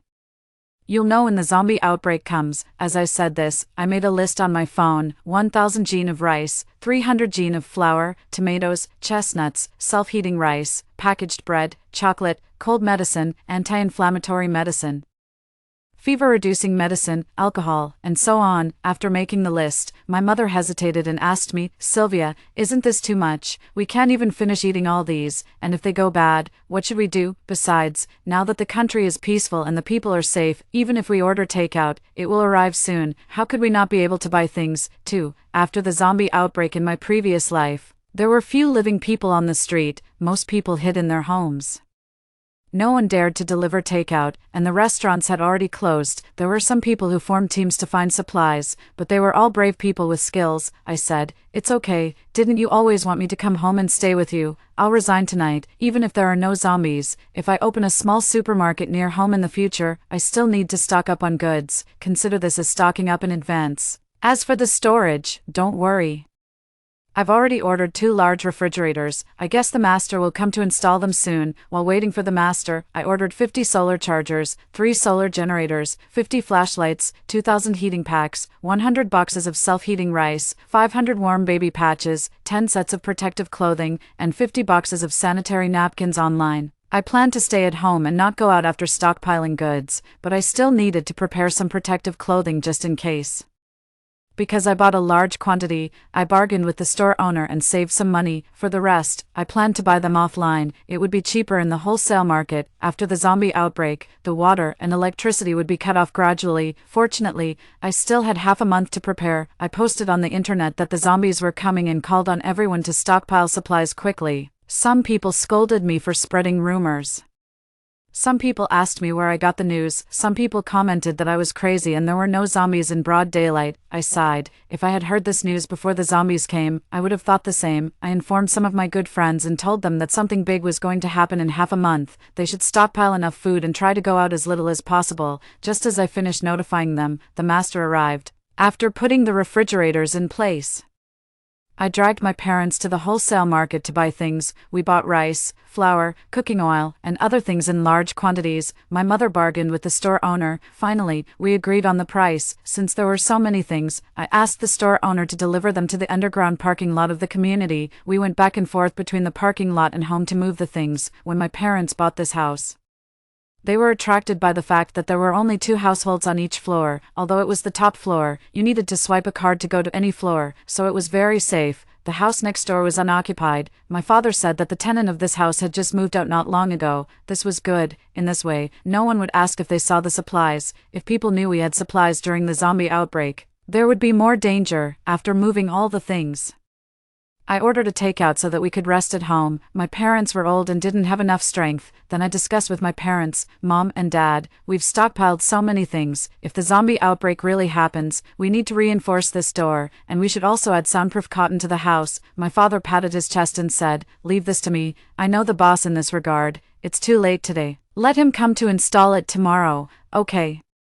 What else do you think we should prepare besides the things on my list? I asked. More people mean more ideas. We should prepare as many things as possible. At this time, my mother said, we should also buy knives, stun guns, wrenches, kerosene, chainsaws, spiked clubs, anti-wolf spray, and surveillance cameras. We can also buy some soil and seeds and plant some vegetables. I made a decision. Okay, we'll buy these things tomorrow. It's too late today. Let's rest. Don't be too tired. Otherwise, if you sprain your waist or something, it won't be worth it. Taking my mother's advice, I remembered that we should also buy drones. I checked online and found that one drone cost more than 1,000 yuan. I bought 20 of them. If the zombies really came, the drones would be very useful, so we still needed to buy them. Zombies are sensitive to sound. With a ringtone on the drone, we can lead the zombies elsewhere. I continued to buy painkillers, alcohol, bandages, cotton swabs, gauze, anti-inflammatory medicine, cough medicine, wind oil essence, fever-reducing medicine, vitamins, and calcium tablets online. I bought everything that was available. Just as I was trying my best to think about what else to buy, Nolan called. Oh, I was too busy after being reborn and forgot to block him. I answered the phone and said, let's break up. My family wants a bride price of 1 million. You're a poor guy and can't afford it. Goodbye. After hanging up the phone, Nolan called again. I directly hung up and blocked him. I have nothing to say to someone like Nolan. He sold the things I had stockpiled, forcing me to go out to find supplies, and later I was bitten by zombies. If you look at it lightly, he's just kind-hearted, but if you look at it seriously, he's really disgusting. You never know when he'll sell you out. I don't want to get along with such a person for a single moment. I opened WeChat, and his messages popped up one by one. Baby, did you see your parents when you went home today? Oh, I miss you so much. Did you tell your parents about our marriage? Baby, I'm off work. What are you doing? Why haven't you replied to my message? Baby, what's going on? You haven't replied to my message all day. The latest message was sent to me after I blocked his number. 1 million. Is your family crazy about money? Who would ask for so much bride price and make the groom go bankrupt? Do you have someone else outside? You have to make it clear to me. I remembered that when I came back this time, I planned to discuss our marriage with my parents. At that time, I asked my parents about the bride price in our place. My parents replied, the bride price should be 168,800 yuan. It's just a gesture. We'll give Sylvia a house and 300,000 yuan as the dowry. Sylvia, since you don't like driving, we'll convert the money for buying a car into cash and give it to you. One requirement is that you should make it clear about the bride price with the man's side first. If they agree, then you can tell them about the dowry. My mother told me, our family is well off. 168,800 yuan for the bride price is indeed not much. Moreover, according to the customs in our place, the bride price is usually 188,000 yuan, 208,000 yuan, or 288,000 yuan. I have no objection. In my previous life, after I went back, I told Nolan about the bride price, and he was in a difficult situation. He said that he had only worked for a few years and couldn't afford 168,800 yuan. He didn't want to be in debt because of marriage, and he didn't want his parents to use their pension money for the marriage. He wanted to rely on his own ability and asked me to wait for a few more years. I was almost laughed out of anger. I said that I was already 25 years old. Why should I wait for a few more years? Why don't I find someone better? Suddenly, he had an idea and asked me if I had saved some money. He had 60,000 yuan, and if we added my money and took out a loan of tens of thousands of yuan, we could get married. I was completely speechless. On a whim, I asked, do we have to pay back the tens of thousands of yuan we borrowed together? When he heard this, his eyes lit up. Sure, I knew Sylvia, you care about me. I broke up with him on the spot and said word by word, Sylvia, will never do the stupid thing of using my own money to marry myself. On the day of the zombie outbreak, he happened to come to my apartment to admit his mistake. I opened the door after he stood there for a long time. He said that he knew he was wrong. He would go to deliver takeout as a part-time job after work and take private orders during his break. He was working hard to make money and had lost several pounds.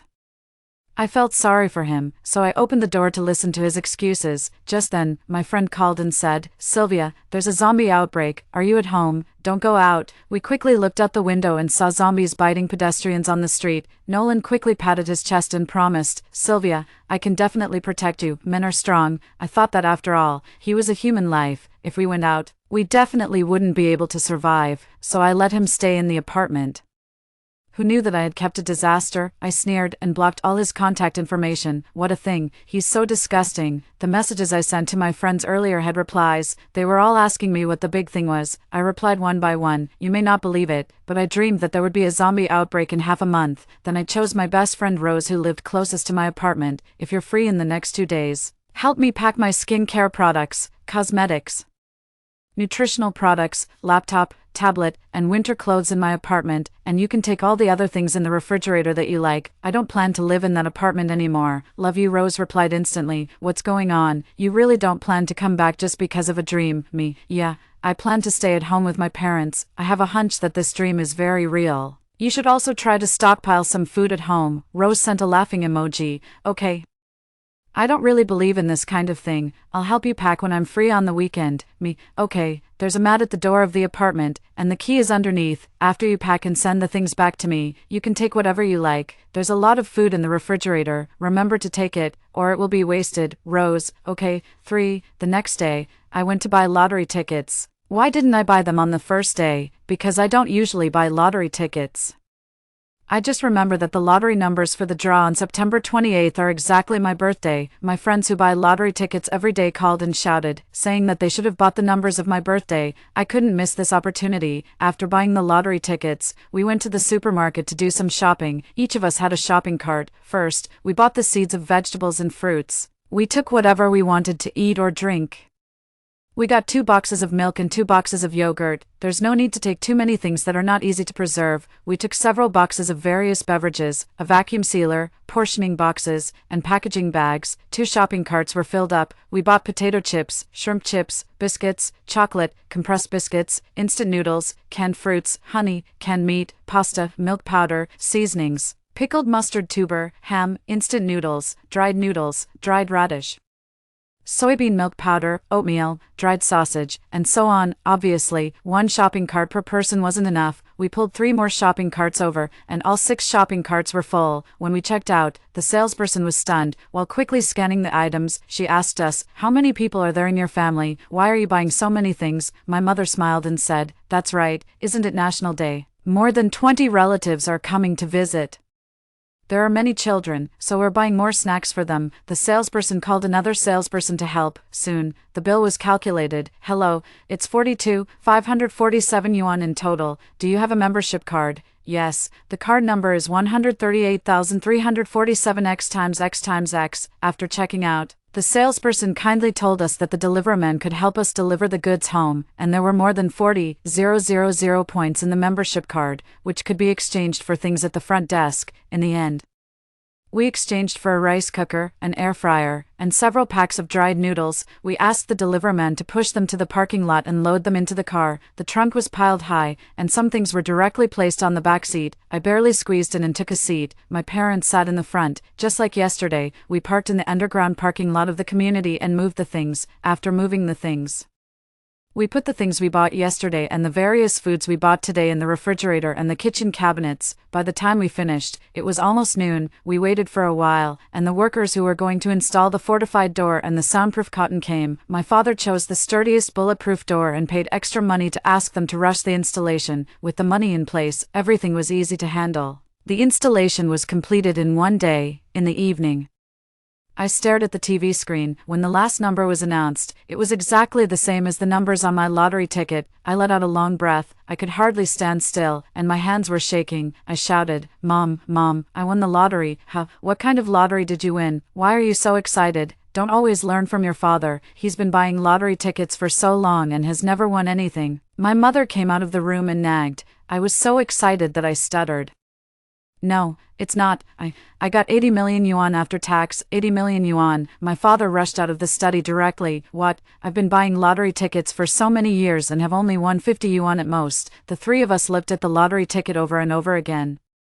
Finally, we put it away with silly smiles. On the 3rd day, I went to claim the prize wearing a mask and sunglasses. After deducting the tax, I saw the number on the bank card and couldn't stop smiling. I immediately asked the real estate agent to check if the house next door was listed for sale. It really was, and the price was 6 million yuan. I directly asked the agent to contact the seller. After negotiating the price, I bought it with a lump sum payment and paid extra money to expedite the transfer of ownership. In less than 3 days, the key to the house next door was in my hands. I directly changed the door lock, did some simple decoration, and installed cameras on the ceiling to create the illusion that someone was living there. If someone came, they would check the house next door first, considering that I could buy more supplies with the money.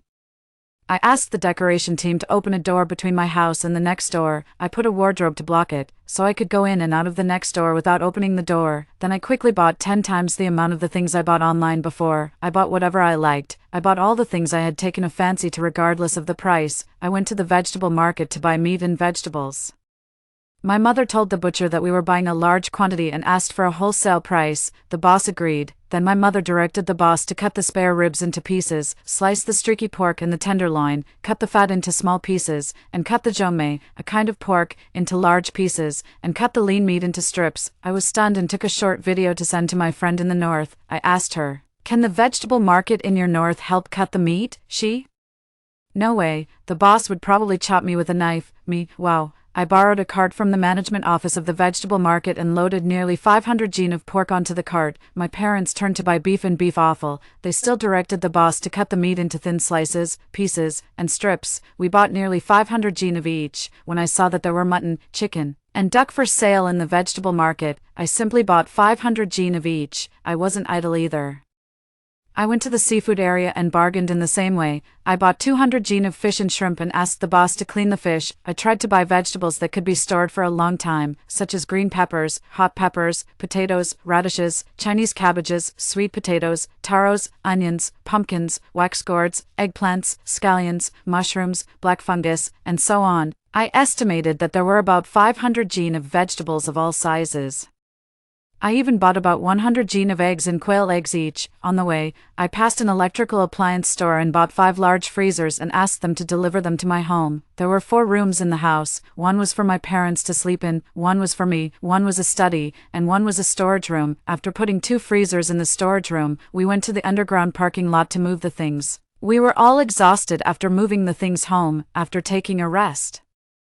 I asked my parents to continue resting, and I took out the vacuum sealer and started portioning the meat and labeling it. I would open 1 bag for each meal. There was no need to defrost the meat repeatedly because it was frozen together, and it could also avoid oxidation. My parents came to help after they had a good rest. It was a big project, and it took us a day. I received the express delivery from Rose. She told me that she had emptied the snacks and the refrigerator in my apartment. I said, "Friend, you'll be grateful for the food in this refrigerator. I advise you to stockpile things as soon as possible." Rose, I know, I'm not like you. You resigned and are idle at home. I'm a poor worker who goes to work every day to make money. I don't have time to go to the supermarket. I've already bought some rice and noodles online and stockpiled them. I felt relieved. I calmly received the express deliveries one after another in the last few days.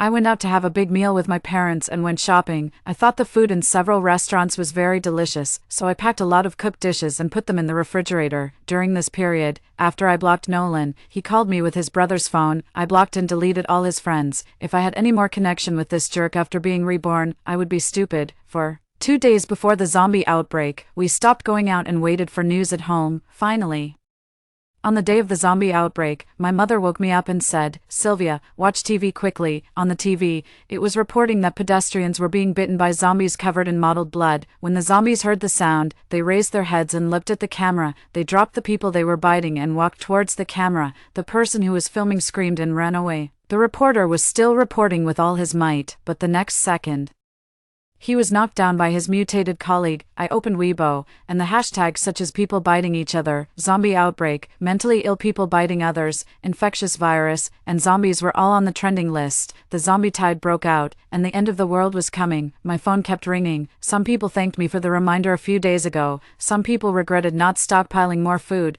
Some people asked me what to do. I only lived for less than a year, and the end of the world hadn't ended before I died. I just reminded them to connect more water and stay at home and not go out. After I finished the call, my mother hugged me tremblingly. "Sylvia, the zombies really broke out. Fortunately, you're still by our side." My nose twitched, and I hugged her back. "Me too. The supplies we stockpiled are enough for us to eat for a long time. Let's stay at home and wait for the rescue." In my previous life, losing contact with my parents was always a pain in my heart. I had been anxiously stockpiling supplies, until now, when the end of the world broke out and I was still with my parents. My heart finally settled down. Even if the world is turned upside down, we're still together. After winning the lottery, I had already replaced the window glass at home with bulletproof glass. I bought all kinds of self-defense supplies and removed the fire door on this floor, reinforced it, and changed the lock.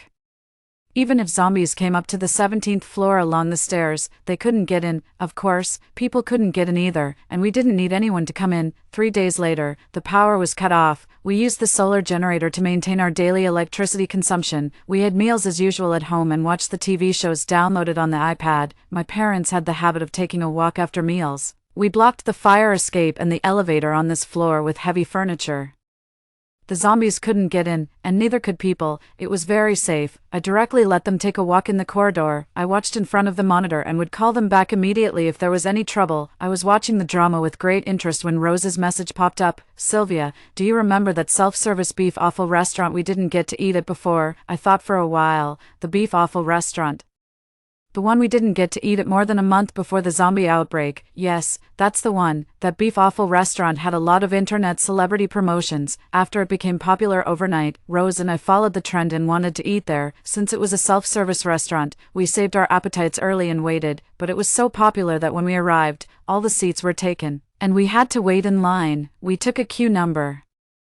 There were still 40 people in front of us. The boss's daughter said bluntly that she couldn't guarantee when it would be our turn. We could go to the milk tea shop on the left and have a cup of milk tea while waiting. I looked at the milk tea shop on the left. The place was too small, and we would be sitting inside, so we went to the spacious milk tea shop on the right. We ordered milk tea and played games while waiting. During the waiting process, we heard other customers say that the milk tea shop on the left had a cooperation with the beef offal restaurant. Because we were sitting in the milk tea shop on the right, they wouldn't make up for the missed number. At that time, we didn't pay attention. When it was almost our turn, we focused on listening to the queue number. When our number was called, we rushed over. As soon as we arrived, the next number was called. We handed over the queue number, and the boss's daughter said angrily, "You missed your turn." Next, I said that it was just a few seconds late. We had been waiting for 3 hours. Could they make up for the number? As a result, she scolded us. "Didn't I tell you that we don't make up for missed numbers? You were sitting so far away that you couldn't hear the call. It's the next one." I was stunned. My anger flared up. "We came as soon as our number was called. When you started calling the next number,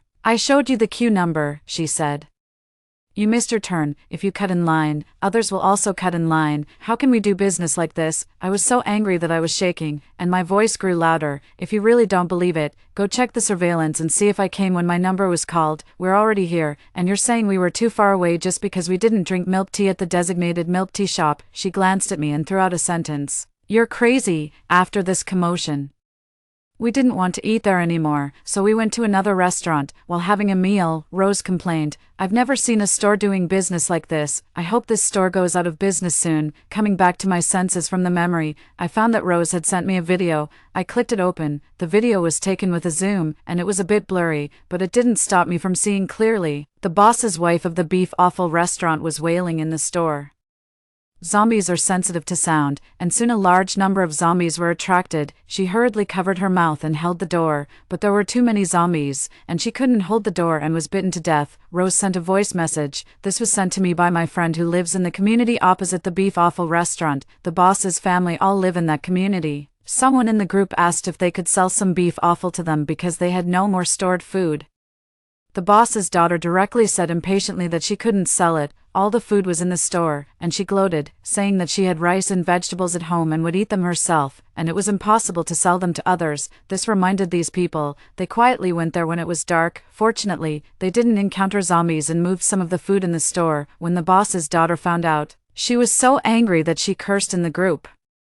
She also wanted to go with the boss to move the things back when it was dark, but they didn't come back all night. The boss's wife wanted to go out and look for them. As a result, she saw the remnants of her husband and daughter in the beef offal restaurant and wailed. Then she was bitten by zombies. After someone recorded a video and sent it to the group, a few people pried open the door of her house. After confirming that there was no one at home, they took all the food they could find.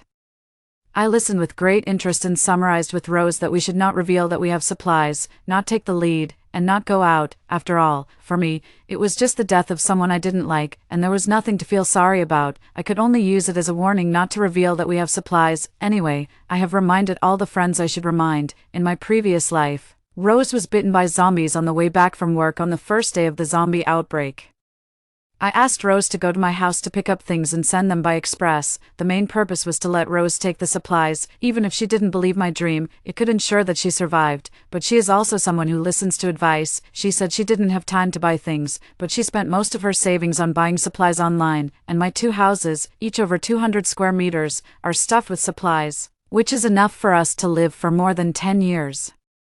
We can live our lives in peace and not cause any trouble. I don't believe that I can't wait for the zombies to be eliminated in 10 years. 6. It gets dark before 7 o'clock in the evening here. Once the power is out, we pull up the blackout curtains in the room. They are specially customized, and no light can get out. On the 20th day of the zombie outbreak, the network hasn't collapsed yet, but the power hasn't been restored, and few people are speaking in the homeowners group. The country sent planes to drop supplies, but there are too many people and too few supplies. Moreover, there are zombies wandering inside and outside the community. Some people saw the dropped supplies and went to grab them. Those who were lucky enough to avoid the zombies could come back. Those who were unlucky were bitten by zombies and turned into zombies to bite the next person. I saw someone carefully making their way to the edge of the supply package. They picked up a large package of supplies and wanted to run back, but they were knocked down by suddenly emerging zombies at a corner and let out a shrill scream. I also saw a woman grab the last package of supplies, but a man snatched it away. When the woman finally caught up with him and tried to take it back, the zombies caught up during the struggle. No matter how hard the man kicked the woman, she held onto his pants leg desperately. A few seconds later, both of them were overwhelmed by the zombies. If you can't get supplies, you'll be hungry, and if you're hungry, you'll die. At this time, food is more important than human life. On the 40th day of the zombie outbreak, the water supply was cut off. We started saving water. The water for washing rice was used to wash vegetables, and the water for washing vegetables was used to mop the floor and flush the toilet. Most people had no more food, and many people chose to go out to find supplies. There were remnants of limbs everywhere in the community, and the number of zombies increased. There are zombies in the underground parking lot, and ordinary people don't dare to drive, but some families have electric scooters. I saw a boy carrying an empty backpack and driving a scooter to deftly avoid the zombies and leave the community. When it was almost evening, I saw him barely avoid the zombies and come back. I quietly checked with a drone. There are probably only 7 or 8 households of living people in our building. It will be even harder to live without water. In a while, there may only be the 3 of us left in this building. As for the garbage we produce, when there was water, we use the kitchen garbage disposer to deal with the garbage. Now we separate the dry and wet garbage. We save the garbage that must be thrown away for 2 or 3 days, and in the early morning, I secretly fly the drone to throw it away in a distant place. By the way, I take a look at the city. So far, the city is still surrounded by zombies. The once prosperous streets are now only filled with wandering zombies. On the 90th day of the zombie outbreak, it has been a month, and it rained in the morning. My mother said, "Let's eat dumplings today. It's getting cold, and hot dumplings can warm our stomachs." So we got busy. Some of us mixed the stuffing, and some of us kneaded the dough. I turned on my phone and started watching a TV drama while working. Suddenly, a message popped up. Someone claiming to be from the government established a shelter in the neighboring city, which can protect everyone from being bitten by zombies. They called on everyone to go there with their families and supplies, and each person needed to pay 20 jean of rice as a fee. Something flashed through my mind. I asked my parents to show me their phones. They all received this message, and the day when my parents lost contact in my previous life was not long after receiving this message. The shelter may not be a real shelter. In my previous life, my parents may have lost contact because of the shelter. I said, "We have a lot of stored supplies, so we don't need to care about this." My parents nodded in agreement. 7. After the dumplings were cooked, the steaming fresh meat dumplings made me have a good appetite, and I ate a lot because I was greedy. I felt uncomfortable because I was too full after the meal, and I couldn't fall asleep at night. I got up and moved around. As usual, I hung the garbage on the drone and flew it to a distant place. I found this place some time ago. It's 7 or 8 kilometers away from home, and there are few zombies. After throwing away the garbage, just as I was about to control the drone to fly away, I saw a boy about 10 years old rush out and pick up the garbage, searching for any leftover food. Since we ate dumplings tonight, there were only some boiled and rotten dumpling wrappers left. There were also the apple peels that were peeled off when we ate apples yesterday. The apple peels had a smell after being left for a day. Except for these 2 things that added up to less than 100 grams, the rest were inedible, but the little boy's eyes lit up when he saw them, and he stuffed them into his mouth. After eating quickly, he was stunned for a moment when he saw that the drone hadn't left and bowed in the direction of the drone. When the drone came back after flying around, I sighed. In this situation, everyone is in danger. What can I do? After a day, when I controlled the drone to throw away the garbage again, I put a sesame cake and a bottle of water in the garbage bag. I found that the child had been waiting for a long time. As soon as the garbage was thrown on the ground, the little boy rushed out and searched through it. The moment he saw the sesame cake, he hesitated and pointed at the sesame cake with the drone, and then pointed at himself. I understood what he meant. I said, "It's for you, eat it." He happily picked up the sesame cake and wolfed it down. I waited quietly for him to finish eating. Then I controlled the drone to go back. After doing this several times, I basically threw away the garbage once a day. I separated the food for the little boy in a separate bag in the garbage bag. Gradually, I got familiar with the little boy. His name is Silas. I asked him, "Why haven't you been eaten by zombies?" He said, "Sister, there are few zombies here. They generally don't wander around here." I asked, "What about the people around you? Why are you the only one here?" Silas's eyes darkened. "I'm an orphan, I have no relatives and have been living by begging. I live in the garbage dump." One day when I woke up, all the people on the street had turned into zombies. I kept praying in my heart that the zombies wouldn't come near. I don't know why, but there have been no zombies around here. I frowned. I asked again, "Who gave you this name?" He looked blank. "I don't remember. I've been called this since I can remember. I didn't hear this name in my previous life." Because the zombie tide would besiege the city soon, I reminded him, "You'd better find a tall building to live in. The lower floors are not safe. My house is on a high floor, but I don't dare to expose my location to save a person I've only met a few times." Silas listened to my words and moved to a tall building not far away. I'm not sure if he can survive after the zombie tide, as the zombie tide was approaching. I tried to stuff the garbage bag as full as possible every time I threw away the garbage. I gave him enough food to last for half a month, and I told him, "These days are not peaceful. I won't send out the garbage anymore. Don't go out to look for food unless it's urgent." He pursed his lips and nodded seriously. 8. We stopped cooking at home. We only ate dry food and drank water every day. We lived in fear for a week. The zombie tide still didn't come. I was a bit confused. This is the time when I died in my previous life. I can't be wrong. Why is there a change? Another week passed. The zombie tide still didn't come. There was a lot of garbage piled up at home. I used the drone to take it out. By the way, I checked if Silas was okay. He was still living in the tall building, but the situation was not good. He was lying in bed, motionless, when he heard the sound of the drone. He barely opened his eyes and said hoarsely, "Sister, I seem to have a fever. Do you have any medicine?" I quickly controlled the drone to go back and bring medicine. He propped himself up, took the fever-reducing medicine, and fell asleep in a daze. I said, "I'll come to see you earlier tomorrow. You can go to sleep now." The next day, I controlled the drone to bring him a bag of food before evening. He seemed much better. He said, "Sister, I seem to be able to control the zombies." My hand controlling the drone trembled violently. What? He told me what had happened recently. He listened to my words and stayed at home honestly for a week, but it was calm, and because he was young and couldn't stay still, he went out for a stroll. He saw a very beautiful butterfly and wanted to catch it to accompany him. As a result, he unconsciously ran a bit far. He met a few zombies walking towards him. They were covered in blood and in a mess. Anyone would be scared when they saw the zombies. He was no exception. He was so scared that he screamed and shouted for them not to come.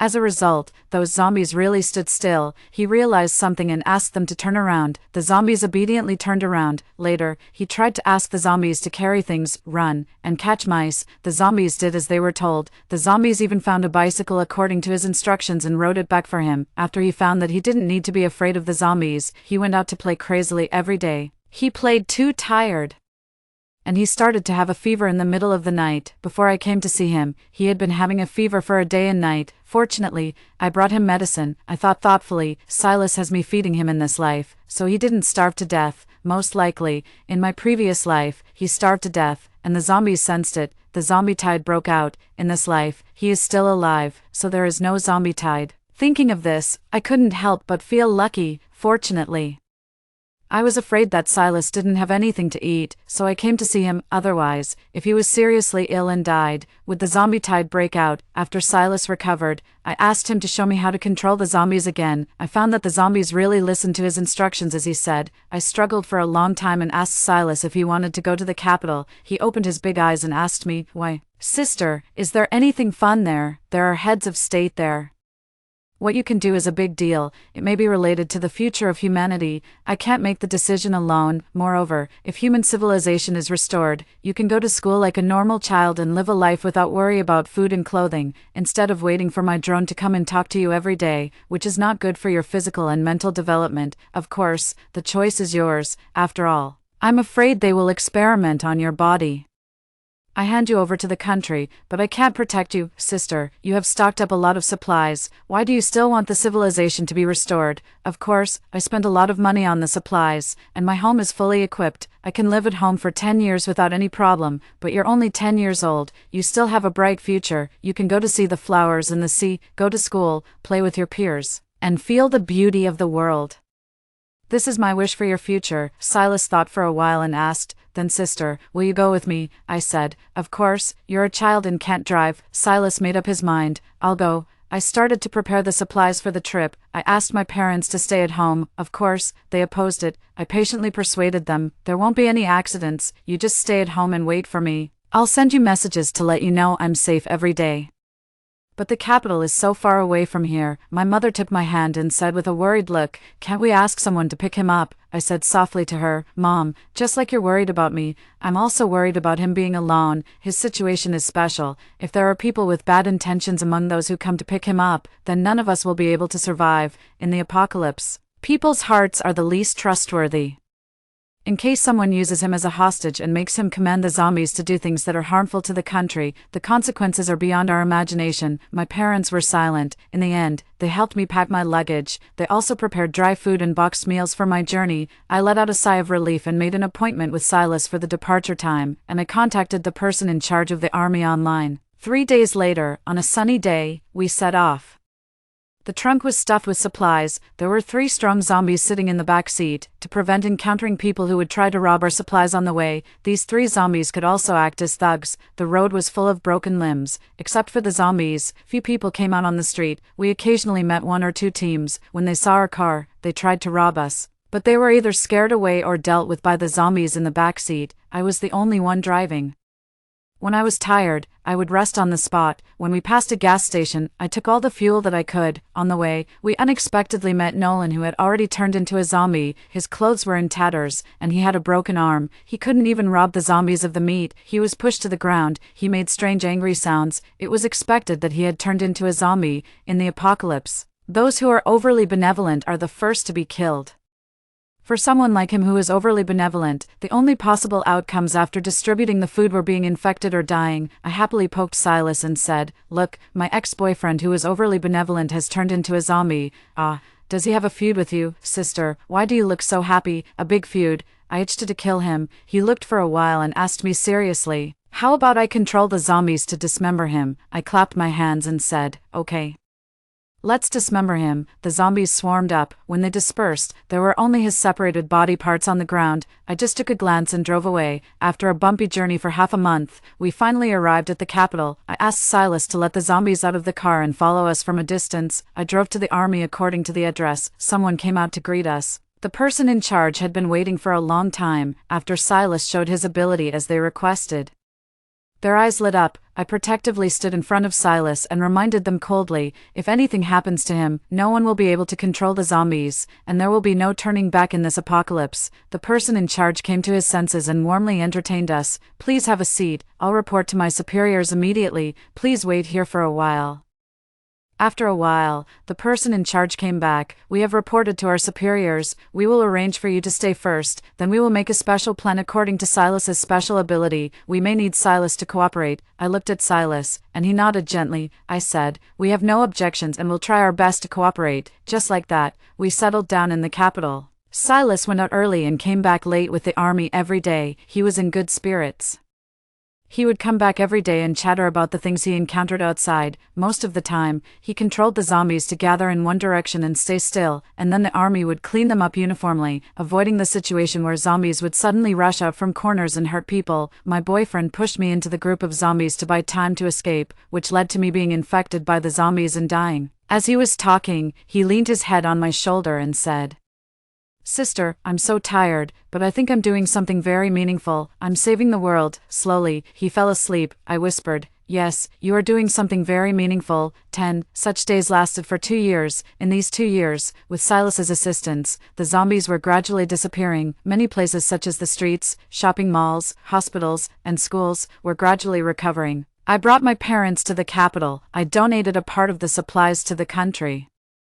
During the recovery period, there was still a shortage of food. The prices outside were 5 or 10 times higher. I seized the opportunity and sold the remaining supplies at 2 or 3 times the price. On the day when the zombies completely disappeared, the country gave Silas a huge reward. When Silas came home, he excitedly shouted at me, Sister, the world is at peace." They rewarded me with 50 million yuan, a first-class merit, and 2 houses in the capital. I smiled and asked, "Then, little hero, do you want to go out and play?" "Okay, let's go out and play." Silas nodded repeatedly and said excitedly. I said, "All right, school will start in a month. We'll play for half a month, and I'll give you some tutoring in the remaining half month before you go to school next month." He wailed, "What, really? Even heroes have to go to school?" "Yes, even heroes need to go to school."